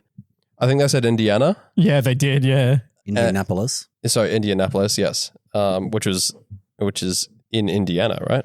I believe Indianapolis is the capital of Indiana. There we go. So shut the fuck up, Chris. I was right. Well, it's not. Well, okay. Some technicality. I could be wrong. You could tell me that I was incorrect if there is. Is there another regional that happens in Indiana? That means I have to be specific? You know what? While you talk about Japan, I'll look it up. Go ahead. So shout out Champion Ninja Star for getting that call right. Not exactly for Indianapolis, which occurred in the state of Indiana. In the United States of America. Yeah, shout out for getting that team right. Not just first for Japan, but also third. Had exactly the same team. I'm assuming these are Zard-wise. I'm actually not sure if this link that I've got.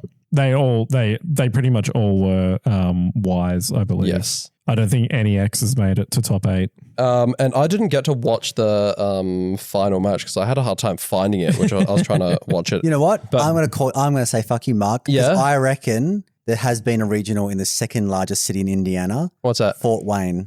I reckon there's been a Fort Wayne. There is a Fort Wayne event. Is it a regional or a special event? I believe last season it was in Fort Wayne. I don't think there's been Fort Wayne this year. How many events do they get in the US? Do they get multiple events in the same state? We've only got 8 states and we don't even have events on this side of the fucking country. Like, my country is just as big as theirs. Nonsense. I know. It is.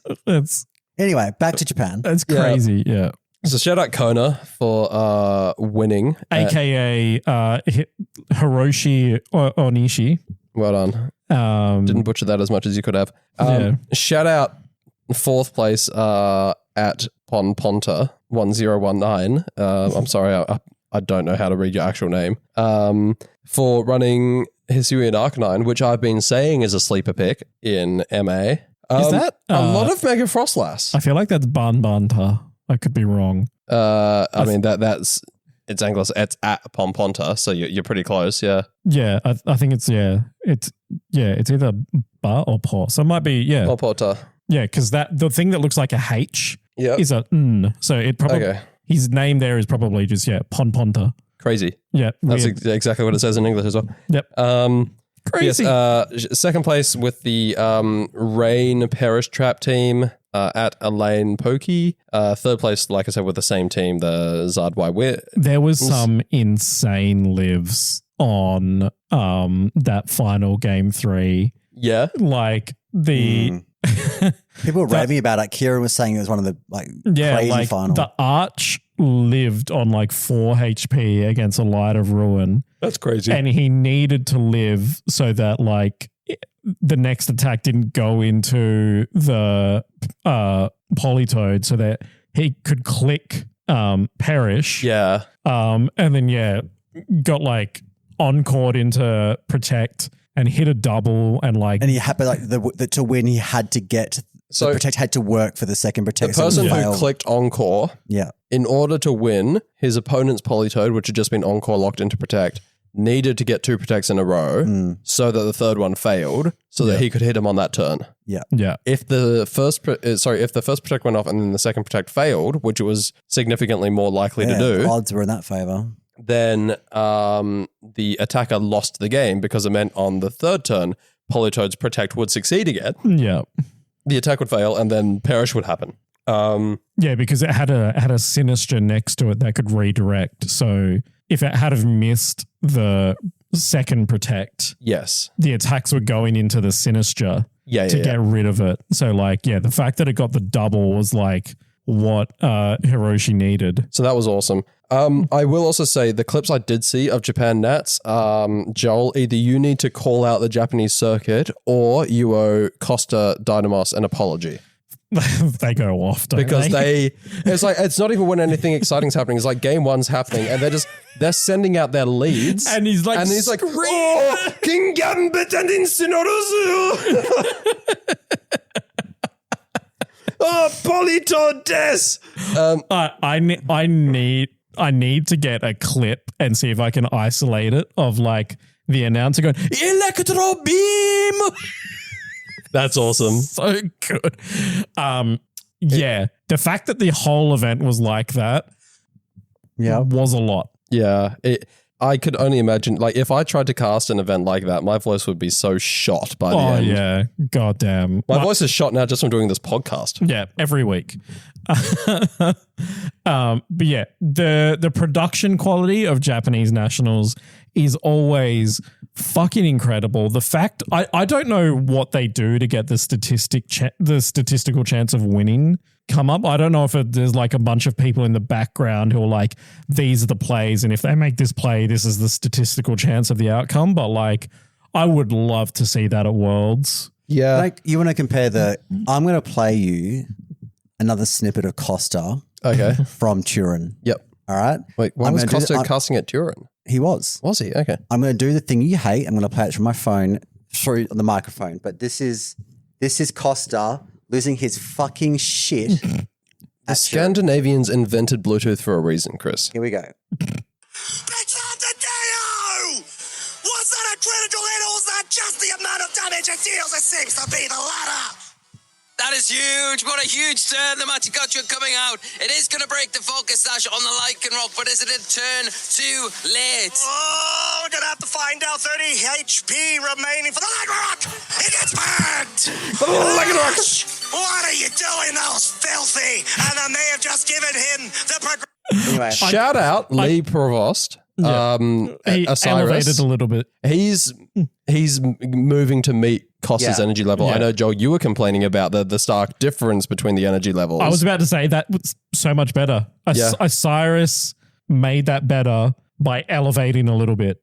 The last time they cast together, instead of going somewhere to where Costa was going, Osiris just stayed at this level. But that, I don't know, growing on me, to be honest with you. I'm a big fan of the European streams. I quite like the US caster team. They obviously have a whole heap of talent there. Yeah. Got some really good casters, but I really enjoy watching the European streams, especially the British casters. You've got Charlie Merriman, Charlie's Lee good. Prevost, Ben Kariakou. They're all fantastic and they all work incredibly well together. Like their chemistry, especially Ben and Charlie, they have just such good kind of like casual banter while keeping it professional. Yeah. Which is something that I really try to emulate when I'm casting. Lou hasn't been around much this season, has she? I haven't seen her recently. Pikachu her, but Lou, not much. Yeah.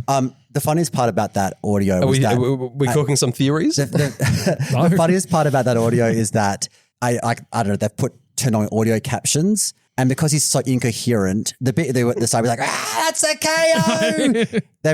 It's been transcribed. I love as, the idea that bitch, that's a Neo. that's great. That's a Neo. I like the idea the captions just say bald Greek man has an orgasm.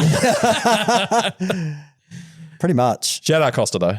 Yeah, no. Australian, I believe. Like I think he was born here. Yeah. I don't know. It's growing on me. I think in general, just like Champions has like elevated my excitement for Pokemon again. So like, you're a Pikachu professor. Now that I'm a Pikachu professor, I kind of vibe with that a little bit more. Like something about Champions just feels more exciting and it feels like that's more appropriate. Whereas like Scavvy, I don't know, like the background of the game. I think we were also sick of it. Yeah. It appropriate didn't match casting towards the end of Scavvy will be, and there's a Calyrex Shadow Rider again. Exactly. We get the golf commentators to come in. Calyrex clicks Astral Barrage. Was that your Melbourne casting? Was it Pretty much what it was. I was just like, God, I mean, I had fun casting. I had a really good time in Melbourne, but I will say I was watching. I was just like, this is cool. There's a Terrapicos and a Miraidon, and Jesus, I wish this was Champions. Can we? But before we move on too far, I do want to quickly shout out some of the interesting teams that Japan had because they had them. They were cooking. Unfortunately, the chef didn't win the event, but all the chefs were there in force. Yeah. So shout out to sixth place. That one. Wataku. I'm doing a job. Nailed it. Yep. Running a sand team with Tita, Excadrill, Dragapult, Clefable, Milotic, and Sinistra. Is that just a raw dog Clefable? Probably. I mean, it's better than Mega Clefable in my opinion. It's a raw Clefable as opposed to like a PSA graded Clefable. I think it looks like it's wearing a condom. I think it is Mega Clefable. Oh, damn. That's pretty cool. There was a Kangaskhan in 9th place. There was a lot of Frostlass, like I think I've already called out. Something that was really funny. I did see a clip of it. The Rain Dance Frostlass in front of the Zard. Yeah. Zard goes for it like Zard. It is faster. So they're both 120 mega. versus 100. Yep. Frostlass gets the weather first because Frostlass is faster than Zard. Yes. And I was like, oh, this Frostlass is cooked. Charizard's going to click Heat Wave. It's going to demolish them. It was Archeliodon next to Frostlass. Frostlass clicks Rain Dance. I had to rewatch the clip to see what happened because it was in Japanese, so I couldn't see the text. And I couldn't figure it because I was like, oh, manual snow? That's not the snow animation. I went back and was like, is that fucking rain on the Frostlass? The animation was that different. And is it not moist? Is it not splashing everywhere? My brain wasn't thinking, oh, the Frostlass is going to set rain. Yeah. Okay, yep. And I went back and was like, oh, it's setting rain. And then the heat wave did pitiful damage. Amazing. And then I think Archeliodon got the Electro Shot one tap into the Zard. That, you know what though, that good. combo is something I can actually see picking up because that's actually quite a splashable like lead. Yeah. Because you can spam Blizzard or you can click Rain Dance. Yeah. Calibon doesn't have to click Electro Shot. No. It doesn't, no. Just click Flash Cannon and Draco Meteor or something.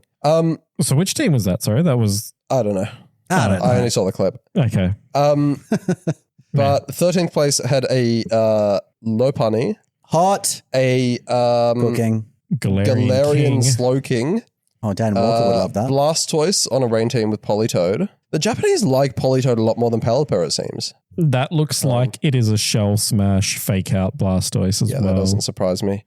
Then we've got Mega Gardevoir in 15th with the Volcarona, which is really cool. There's a lot of Blastoise I'm seeing. Yeah. 19th and 21st both had Blastoise. Scary Pokemon to play against. Mega Scizor, I'm going to assume it's Mega, but there's a Scizor in 22nd. I really like Scizor at the moment, despite Zard's prevalence. There's a Hydreigon in 26th place, Hydreigon and a Glamora, and a Mega Scarm. That's pretty cool. That is very cool. Surely with the Scizor, right, if you pair into a Charizard, you just don't bring it. Is that the Yeah, or you just play in such a way that you're going to take out the it's a Zard Mega before it hits the field. Skarmory that doesn't have the Rock Tomb move either. So it looks like it's Brave Bird, Iron Head, Tailwind, Protect. What's its ability again? Was it Mirror Armor? Stalwart. Oh, of course. So it can't be redirected. So that can be useful. It's really good into Scovillain. Very your good rage into powders. Scovillain, yeah. Pretty good. There's a lot of Sinistra in the top 32 here, so Yeah. Having that said makes a lot that, of sense. though, Also, I just realized I breezed over the Blastoise Camerupt team. oh, cooking. So that was 24th place. Surely, What do we got here?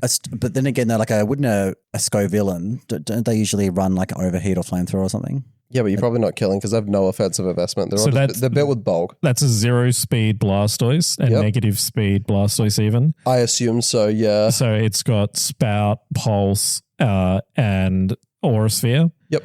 Um, Is it Mega? It is a Mega, yeah, with a Mega Camera up, Is it Dark Pulse or Water Pulse? Dark Pulse and Spout. Thank you. And then a very standard Kasib, Sinistra. Oh, yeah, the rest of the team is boring, but Blastoise Camerupt on the same team as Heat. Yeah. I've been enjoying the Japanese for Farigiraf, which is like Trick Room, Thunderbolt, Foul Play, and Imprison. It is pretty cool. So that was Japan Nationals. Congratulations to all of those who qualified for the World Championships. I'm looking forward to what you bring to Worlds. Mm. And I pray that you get a real circuit next year. Yes, fingers crossed. We would love the world to be a bit more standardized, a bit more fairer, a bit more love for some of the regions that don't have as much love as others. You know who you're talking about. If they made Asia a region that wasn't TPC and brought it in line to TPI, and had regionals and all TPCI, that. how many invites would that region need? It would need like 200 invites Probably. That is true. to be balanced. Well, they'd probably need a C and then a East Asia, I guess. Like they'd need Southeast Yeah, Asia, that's and fair. then they'd need. Yeah, you combine like a mainland Asia and then have island Asia. Probably. I feel like we'd end up in Island Asia though. Yeah, that's true. That's They'd where probably we just were make us a part of previously. that. We were previously APAC, and we still got invites. Yeah. All right, so moving on to the big news for competitive Pokemon. Big news. When this episode drops, we will be 1 week away from multiple things. The mobile release, season 3 of in-game ladder, and the only confirmed release we have at time of recording on whatever today's date is, The 8th of June. 8th of June, 2026, Mega Raichus are getting introduced to the game. Yes, I'm excited for one of them. One of them I don't care about. So we have Mega Raichu X. Yep. That has confirmed we've already known the stats of both of these Pokemon.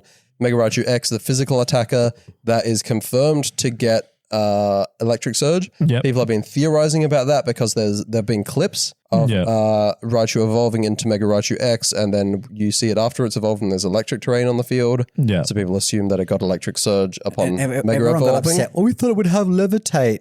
Well, its tails are touching the ground, actually, and they're electrifying it. Also, it makes perfect Electric sense. Surge is better than Levitate here. But I just still don't think it's that good. Volt Tackle is going to be doing a bunch, but you're also going to be taking so much recoil that it's probably not worth it. Maybe attack twice. If that, because you get taken out by any kind of attack coming out, like your own Volt Tackle plus like an Icy Wind from something with a decent special attack stat might take it out. I mean, it does have 60 HP, so it's got fuck all HP. It might be a good enabler of the future Paradox if we ever get them, Yes, I think that's very possible. because it's got fake out support. But Yeah. I think, so some people have mentioned, maybe we'll see it as a special attacker because it can take advantage of rising voltage. It's got 90 base special attack. That's not the lowest. You know, we've seen Pokemon like Talonflame and Torkoal be able to take advantage of very middling offensive stats by having very high base power moves. And I think rising voltage does do a lot of damage. It's probably decent even coming off a 90 base special attack, but I do still think it's a tad underwhelming for your Mega Evolution. Yeah. I think, you could maybe look at using it to enable a different rising voltage user, but there's not really any good ones at the moment. The best one I would think would be Rotom. But if we look at all the Pokemon that currently get Rising Voltage, so all the Rotoms get it. Then you've got Ampharos, is the Pokemon with the highest special attack with a base 115, gets Rising Voltage. Obviously, you can't use Mega Ampharos with Rising Voltage if you're also using Mega Raichu X to set the terrain because you can't use both Megas. On a side note, I'd love it if they give us a format at some point where we can Mega Evolve twice in a battle. Like, they've given us double restricted metas. Why not give us double Megas? What's the base speed of Mega Raichu X? That is an excellent question. I think only 100. 100 or 110. I think it, yeah. Because while you're listing off abusers of electric terrain, Mega Raichu does get Rain Dance. Mega Raichu X is 110. So you could do like Mega Evolve, set terrain, click Rain Dance, Archaludon, terrain boosted Electro Shot in Rain. Yeah. I feel like, I'm cooking, but it could be burning, but I'm cooking. Yeah. So I think the only really good... It's only 2 pieces. The only really good Rising Voltage users are both Megas, them being Mega Ampharos and Mega Manectric. Mega Ampharos is not good. Does 165 special attack Rising Voltage is good. Rising It's going Voltage to get killed before it moves. relies on the recipient of the damage being on terrain? No, yes, yeah. Yeah, so Rotoms can... Rotom can use Rising Voltage successfully. Yeah. So I feel like if I was going to run Raichu X, I probably would run Rising Voltage Rotom, if not for the funny. Yeah. Because Rotom doesn't get the boost of the damage from the terrain because Rotom itself is not grounded. Yeah. So while Rising Voltage is doubled against a grounded target, you don't get the 30% boost from being on the terrain. Yeah, because you got Levitate. Which is unfortunate.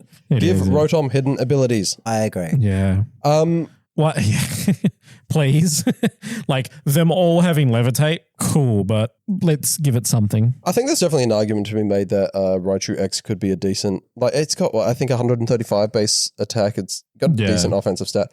There's definitely an argument that it could be a decent support Pokemon. It gets Fake Out. What are its defenses? Nuzzle, they're like 60, 90, Terrain boosted 90? Nuzzle. Terrain boosted Nuzzle, let's go. And like electric terrain is just a good terrain in general. You stop your Pokemon from going to sleep. Yeah, very handy. Fuck you, Amoongus. Fuck you, Amoongus. Taran Birdie's second favorite Pokemon. Disgusting. But the Pokemon I'm far more excited about, that I think a lot of people are more excited about, Mega Raichu Y getting No Guard. A lot of people were hoping this Pokemon would get electric terrain as well. Mm-hmm. It would have been a little bit nutty to have Rising Voltage coming off of, I think, 165 base special attack or something absurd. Let me have a quick 160 look. And 130. So 160 special attack, 130 speed. Yep. It's quite squishy. Yeah, it's got Flutter Mane stats. 60, 55, 80. Yeah, on its defensive stats. Bulk stats. So this is a Pokemon that has 585 BST and 290 of it are in its attack and speed. Yeah, I really wish they had given it less physical attack, although 100 is already pretty respectable for, a mega Pokemon. Like, it would be... Yeah, I mean, they put plus 10 into the attack. Which is, like, significantly better than they've done to a lot of other Pokemon. Like that. All right, so how are we cooking with No Guard? So Zap Cannon, Focus Blast. Zap Cannon, Focus Blast, Thunder, just in case. I think is there any reason to run Thunder over Zap Cannon? No, I can't think of a single one. Zap Cannon is 100% paralysis. Correct. What if, though? And more damage. What if it's a double Mega team, you have a Rain mode, and you run Raichu without Megaing it? Well, then you're going to lose the game because you've got a base Raichu on the field. Yeah, with no sash. Yeah. It's 110 base speed. You want to know what's really interesting about Raichu, though? It gets, if you run Focus Blast Zap Cannon, it is fully walled by anything with bulletproof. Yes. So Zap Cannon and Focus Blast are bullet moves. And I reckon if Raichu Y gets big, picks up in usage, Komodo. Chestnut. Chestnut already resists like the electric anyway. Like it doesn't resist the Focus Blast, but now it's immune to the Focus Blast. Maybe. Yeah, I don't know. I feel like Chestnut could be cooking. I'd be surprised. I tried to make it work. Go watch that video. It didn't. It didn't. Yeah, I'm not surprised. It was so fun though. It wasn't. I had a bad time. It's not really a Trick Room metagame, so anything slow is just going to get bad. Yeah. Yeah, I mean Raichu Y, I think it's interesting. Zap Cannon, Focus Blast, very good offenses. It is quite squishy. I think as soon as someone figures out a team to capitalize on what it can do, it'll shoot upwards in usage. Are they both? Probably just needs lots of redirection. Are they both still Mega. Sorry, are they both still mono-electric or do they get fight? Yeah. So there's no fighting type or anything. Okay. But the other thing as well that I'll point out, Mega Raichu X doesn't benefit from Lightning Rod in the same way that Mega Raichu Y does. Yeah. Because I could run Raichu Y next to something like a Rotom, click Discharge. Yeah. Fake out Discharge, get the Lightning Rod boost so that my Raichu is +1 special attack. Oh my God. Then Mega Evolve. That's fine. Cooking. Yeah, it's good. What I'm assuming that it doesn't get entrainment, right? We're not going to get any fucking Mega Holucha no guard bullshit, are we? It doesn't get entrainment. Okay. It also doesn't get skill swap. Okay. Very good. But yes, as noted, Raichu Y, very terrible defensive stats. I can't remember, before we started recording, I was like, hey, let's see how much damage a Kangaskhan does to Raichu Y. Mm-hmm. The answer is that a Silk Scarf max attack Kangaskhan has a 5% chance to technically 2-ko Raichu with Fake Out. That's very funny. Doing more than half of the Fake Out is hilarious. Yeah, so... Then it can just suck a punch next turn. What does more, Silk Scarf or Mega? Because if you Mega, because you've also got the Parental Bond as well. I think can you kill it with a Fake Out? I think Silk Scarf still just... Is it really? I think. I could be wrong. Because also I was wondering if you went for a Helping Hand. Helping Hand Fake Out to KO. There's got to be a calc. Surely something in the format. What about Mega Lopunny? Is Ambipom in the game? Well, I actually think it could be. The Technician Fake Out boosted Silk Scarf Fake Out. Heck yeah. Maybe. Helping Hand, one tapper Raichu. And then you get faked out by Bear Raichu because it's faster. Yeah. Yes. So I mean, Raichus are interesting. If these are the only Mega Pokemon they introduce, surely and not. MB is exactly the same as MA, but with Raichu, I'll be incredibly disappointed. But I do still think it'll be an interesting enough metagame because I feel like the format would shake up, considering how much Zard Y and Basculegion get used. If you threw just chuck a Raichu into the middle of that's shaking things up, I reckon. It is, yeah. Here's my problem with Mega Raichu Y. Now that you've hyped it up, I'm just going to bring it down a peg slightly. Oh, please do. It's not going to be that good. What? I know it sets Train's great. And there'll be Pokemon like you talk about Raichu X? Yeah, sorry. But why? No, sorry, I'm talking about Raichu Y. Sorry, I forget the Train. Which doesn't set terrain. Yeah. Why? Yes. Nobody runs, Mega Alakazam, for example, has the same, it's better stats, not a good Pokemon. Yeah, because it doesn't get good moves. I mean. And it's a bad typing.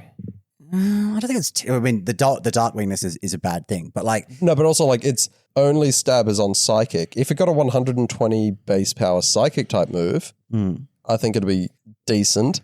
I also think if there was a decent Psychic terrain setter in the game, it would see usage. Yeah. Because Mega Zam on its own is not impactful enough. Its moves are not picking up one-hit knockouts on opposing Pokemon unless it's able to get a super effective hit off, which sometimes it can't do. And it's just not impactful enough to justify running a glass cannon like that. If there was Psychic terrain on the field, suddenly you're threatening a Helping Hand double knockout on your opponent's Pokemon, unless they switch into Resist or Immunity or, Wide Guard, or if they're especially bulky. But, the point I'm making is with Psychic terrain support, if you put an Indeedee in the game, I reckon Megazam would see a lot of usage. And I think Raichu Y has the damage and the utility that Alakazam doesn't have. Fake Out is going to make it more useful than Alakazam. Guaranteed Paralysis on Zap Cannon is going to make it more useful than Alakazam. Higher base power moves on its, I know Zam gets Focus Blast as well, but it can miss. Mm-hmm. And Zam doesn't get a 120 or is it 130? However much Zap Cannon is. The base power on Zap Cannon is a lot higher than the base power of any stab move that Zam gets. This is bad timing because Mega Gengar just won an event.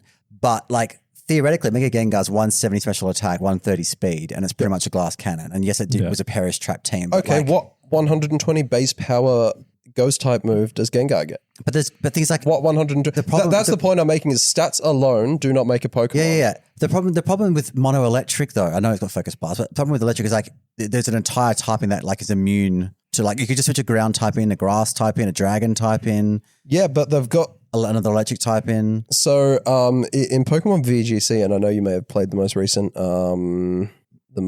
GC, but we actually play a doubles format. So you put your Raichu next to something that's able to hit those for super effective. Like any ice type. Oh, okay. That is crazy. That's crazy. I don't know. I just don't want you to overhype it too much. I'm excited for, like I said, I don't think it'll be that good. I don't think it'll be a top 5 mega or anything, but I think it'll be good enough that it'll be used. Yeah. And I'm looking forward to using it. It'll be on the top 20 megas. Raichu X, I'm not that excited for, but I'll still make a video. Yeah. Yeah. So Chopper. Yes. This stream. So he said, Raichu doesn't take fake out chip. It takes fake out chunk, as demonstrated by the Kangaskhan calc. The responses to this are fucking crazy. Hey, dumbass. There's this thing that they're adding to MB which blocks fake out. It's called Indeedee's Psychic Surge. I don't know where anyone found that out. The leak? I think people are, because they're introducing a Pokemon that has Electric Surge, people think we're going to get all the surges. Yeah. People think that we will get Rillaboom, Indeedee, and fucking, I guess, Galarian Weezing. Yeah. Dumbass, stupid idiot, forgot it also gets fake out and outspeeds almost every other fake out user. Okay, what if the other fake out user hit the field after the Raichu? Yeah, exactly. So what did this person say? Dumbass, stupid idiot? Yeah. Yeah, okay. Twitter, every time a notably great VGC player says anything about Pokemon and it's a lion screaming at a cat. Yeah. And I thought Moxie Boosted's YouTube comment section was bad. God damn. Yeah, people go off. And then Stefan Mott said, wow, the tourists got really mad at this. And then people got mad at Stefan Mott for calling them tourists. Yeah, the funniest part is Chopper's tweet isn't even saying Raichu is bad. They're all just desperate to actually someone. The Dunning-Kruger of... it's so I know crazy. that's a term that's overused a lot, but like the Dunning-Kruger effect of these casual players who have probably never hit more than 1350 on Showdown getting angry or at never like... hit Showdown. Or they just don't use it. But I don't know. I feel like someone's saying, idiot, they're actually introducing Indeedee. Yeah. That's the kind of person who has a Showdown account. Yeah. That's a good point. But like we don't know what else they're bringing to MB. Telling Chopper Cross that he doesn't know what he's talking about. Crazy. Notable one of the best players of all time, Chopper Cross. Yeah.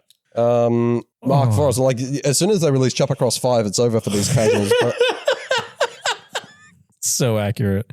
Yeah, I mean, so often in the streams on Twitch that I watch, there'll be people being like, do you reckon that they'll introduce 6v6 singles? Or do you reckon they'll introduce 6v6 doubles? It's like, why? I hope not. I fucking hope not as well. Like, not a format you want to do.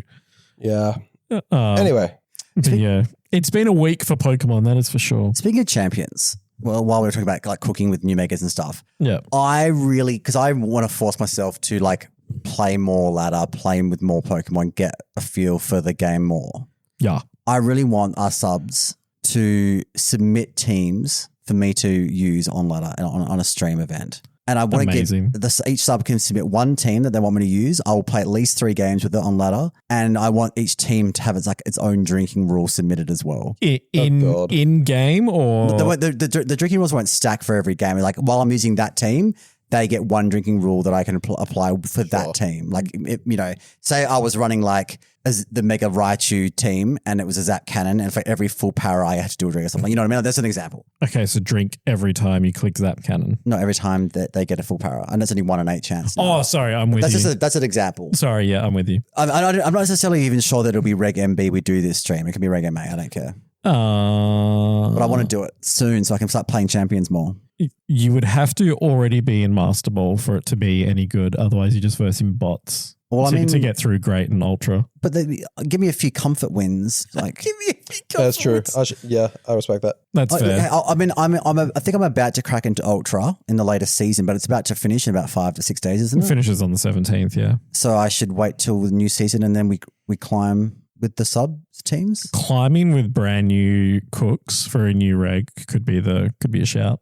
How, if people want to become a sub and send me a team to use on our O2 Drop stream, how would they do that, Joel? That is a wonderful question, Chris. The way that our listeners could do that is they could go to the o2drop.com where they'll be redirected to our Buzzsprout page where they can click a little button that says subscribe. Mm-hmm. And for as what does that do, Joel? For as little as $3 per month. That's not very much at all. It's not. It's less than a cup of Australian coffee. That's because our baristas overcharge the fuck for coffee, but it tastes good, so it does. You will gain access to our Discord server where what can they do there, Joel? We have a second server where we play Mafia games. Tell us about the first server, Joel. No one gives a fuck about Mafia. Excuse me, I am. I'm very invested right now. In the main server, we host Limitless Tours. We have good bants. We share VGC advice. You'll gain access to 3-time regional champion Alistair Sandover's additional content called The Top Cut, where he teaches you how to be a good VGC player. There are pictures of Chris's mum modeling in the 70s. She's hot. Fucking hot.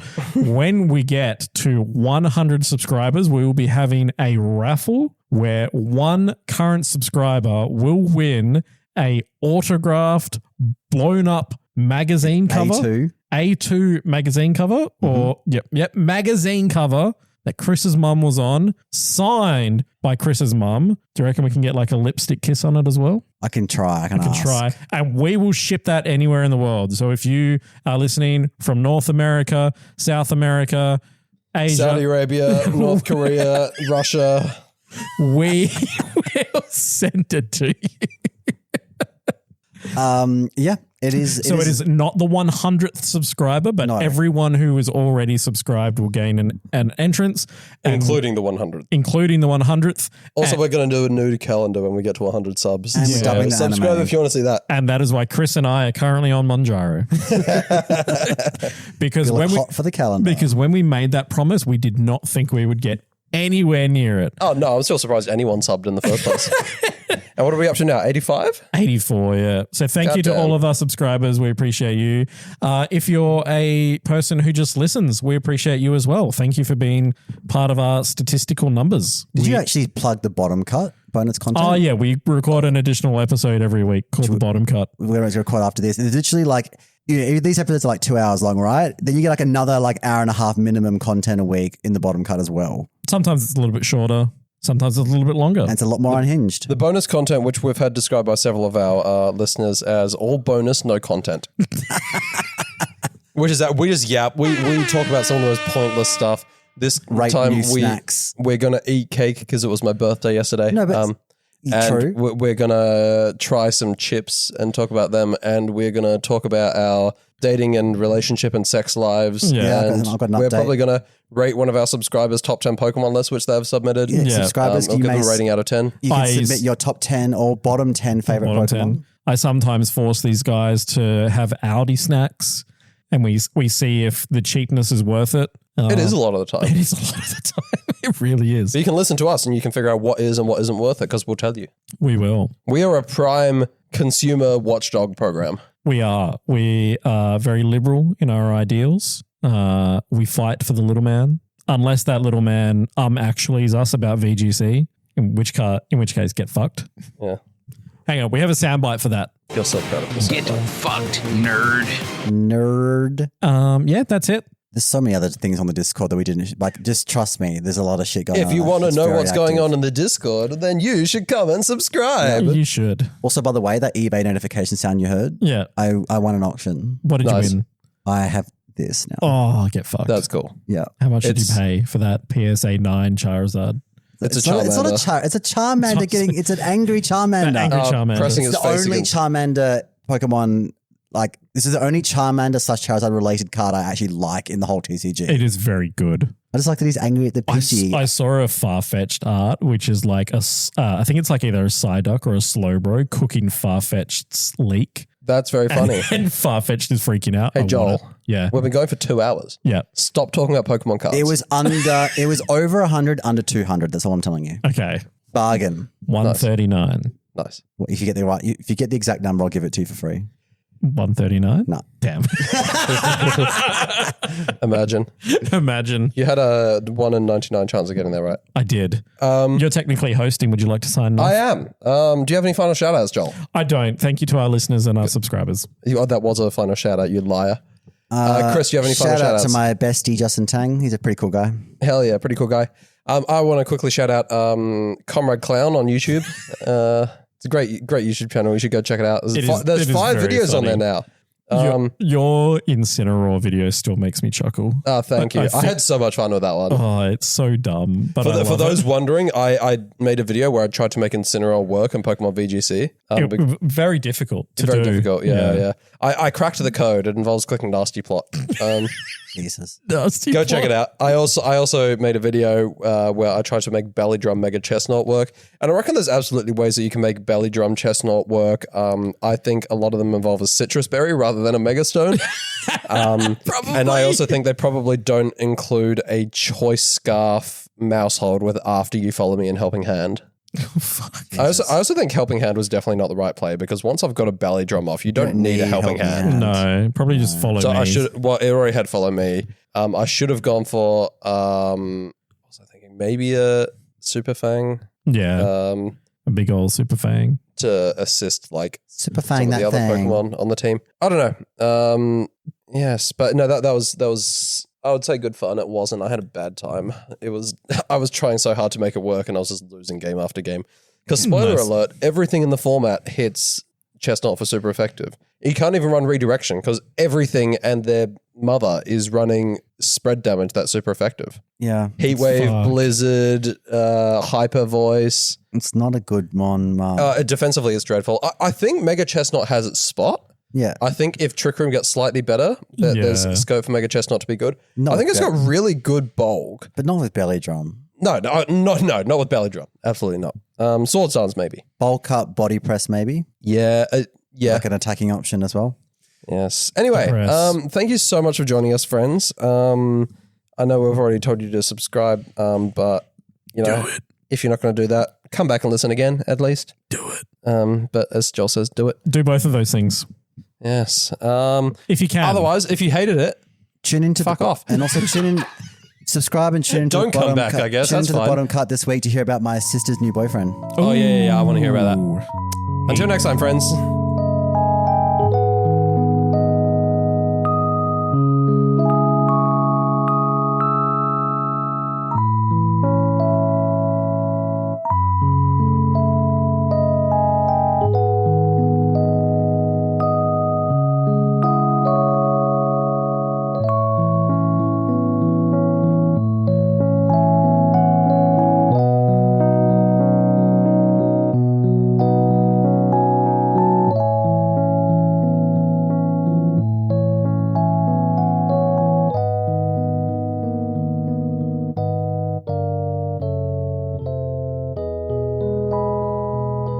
This is everyone's favorite made for adults Wrong. Pokemon. That's how, what do you mean wrong? This is your favorite. This is everyone's favorite. It's my favorite. It is my favorite. Anyone for whom it's not their favorite, they just haven't listened to it yet. That's a good point. Yeah. As you were. Anyway, do we want to start again since you interrupted me, Joel? Yeah. Come on my podcast and start interrupting me? How dreadful. So are you inserting yourself as the introducer? Yeah. Okay, cool. Here we go again.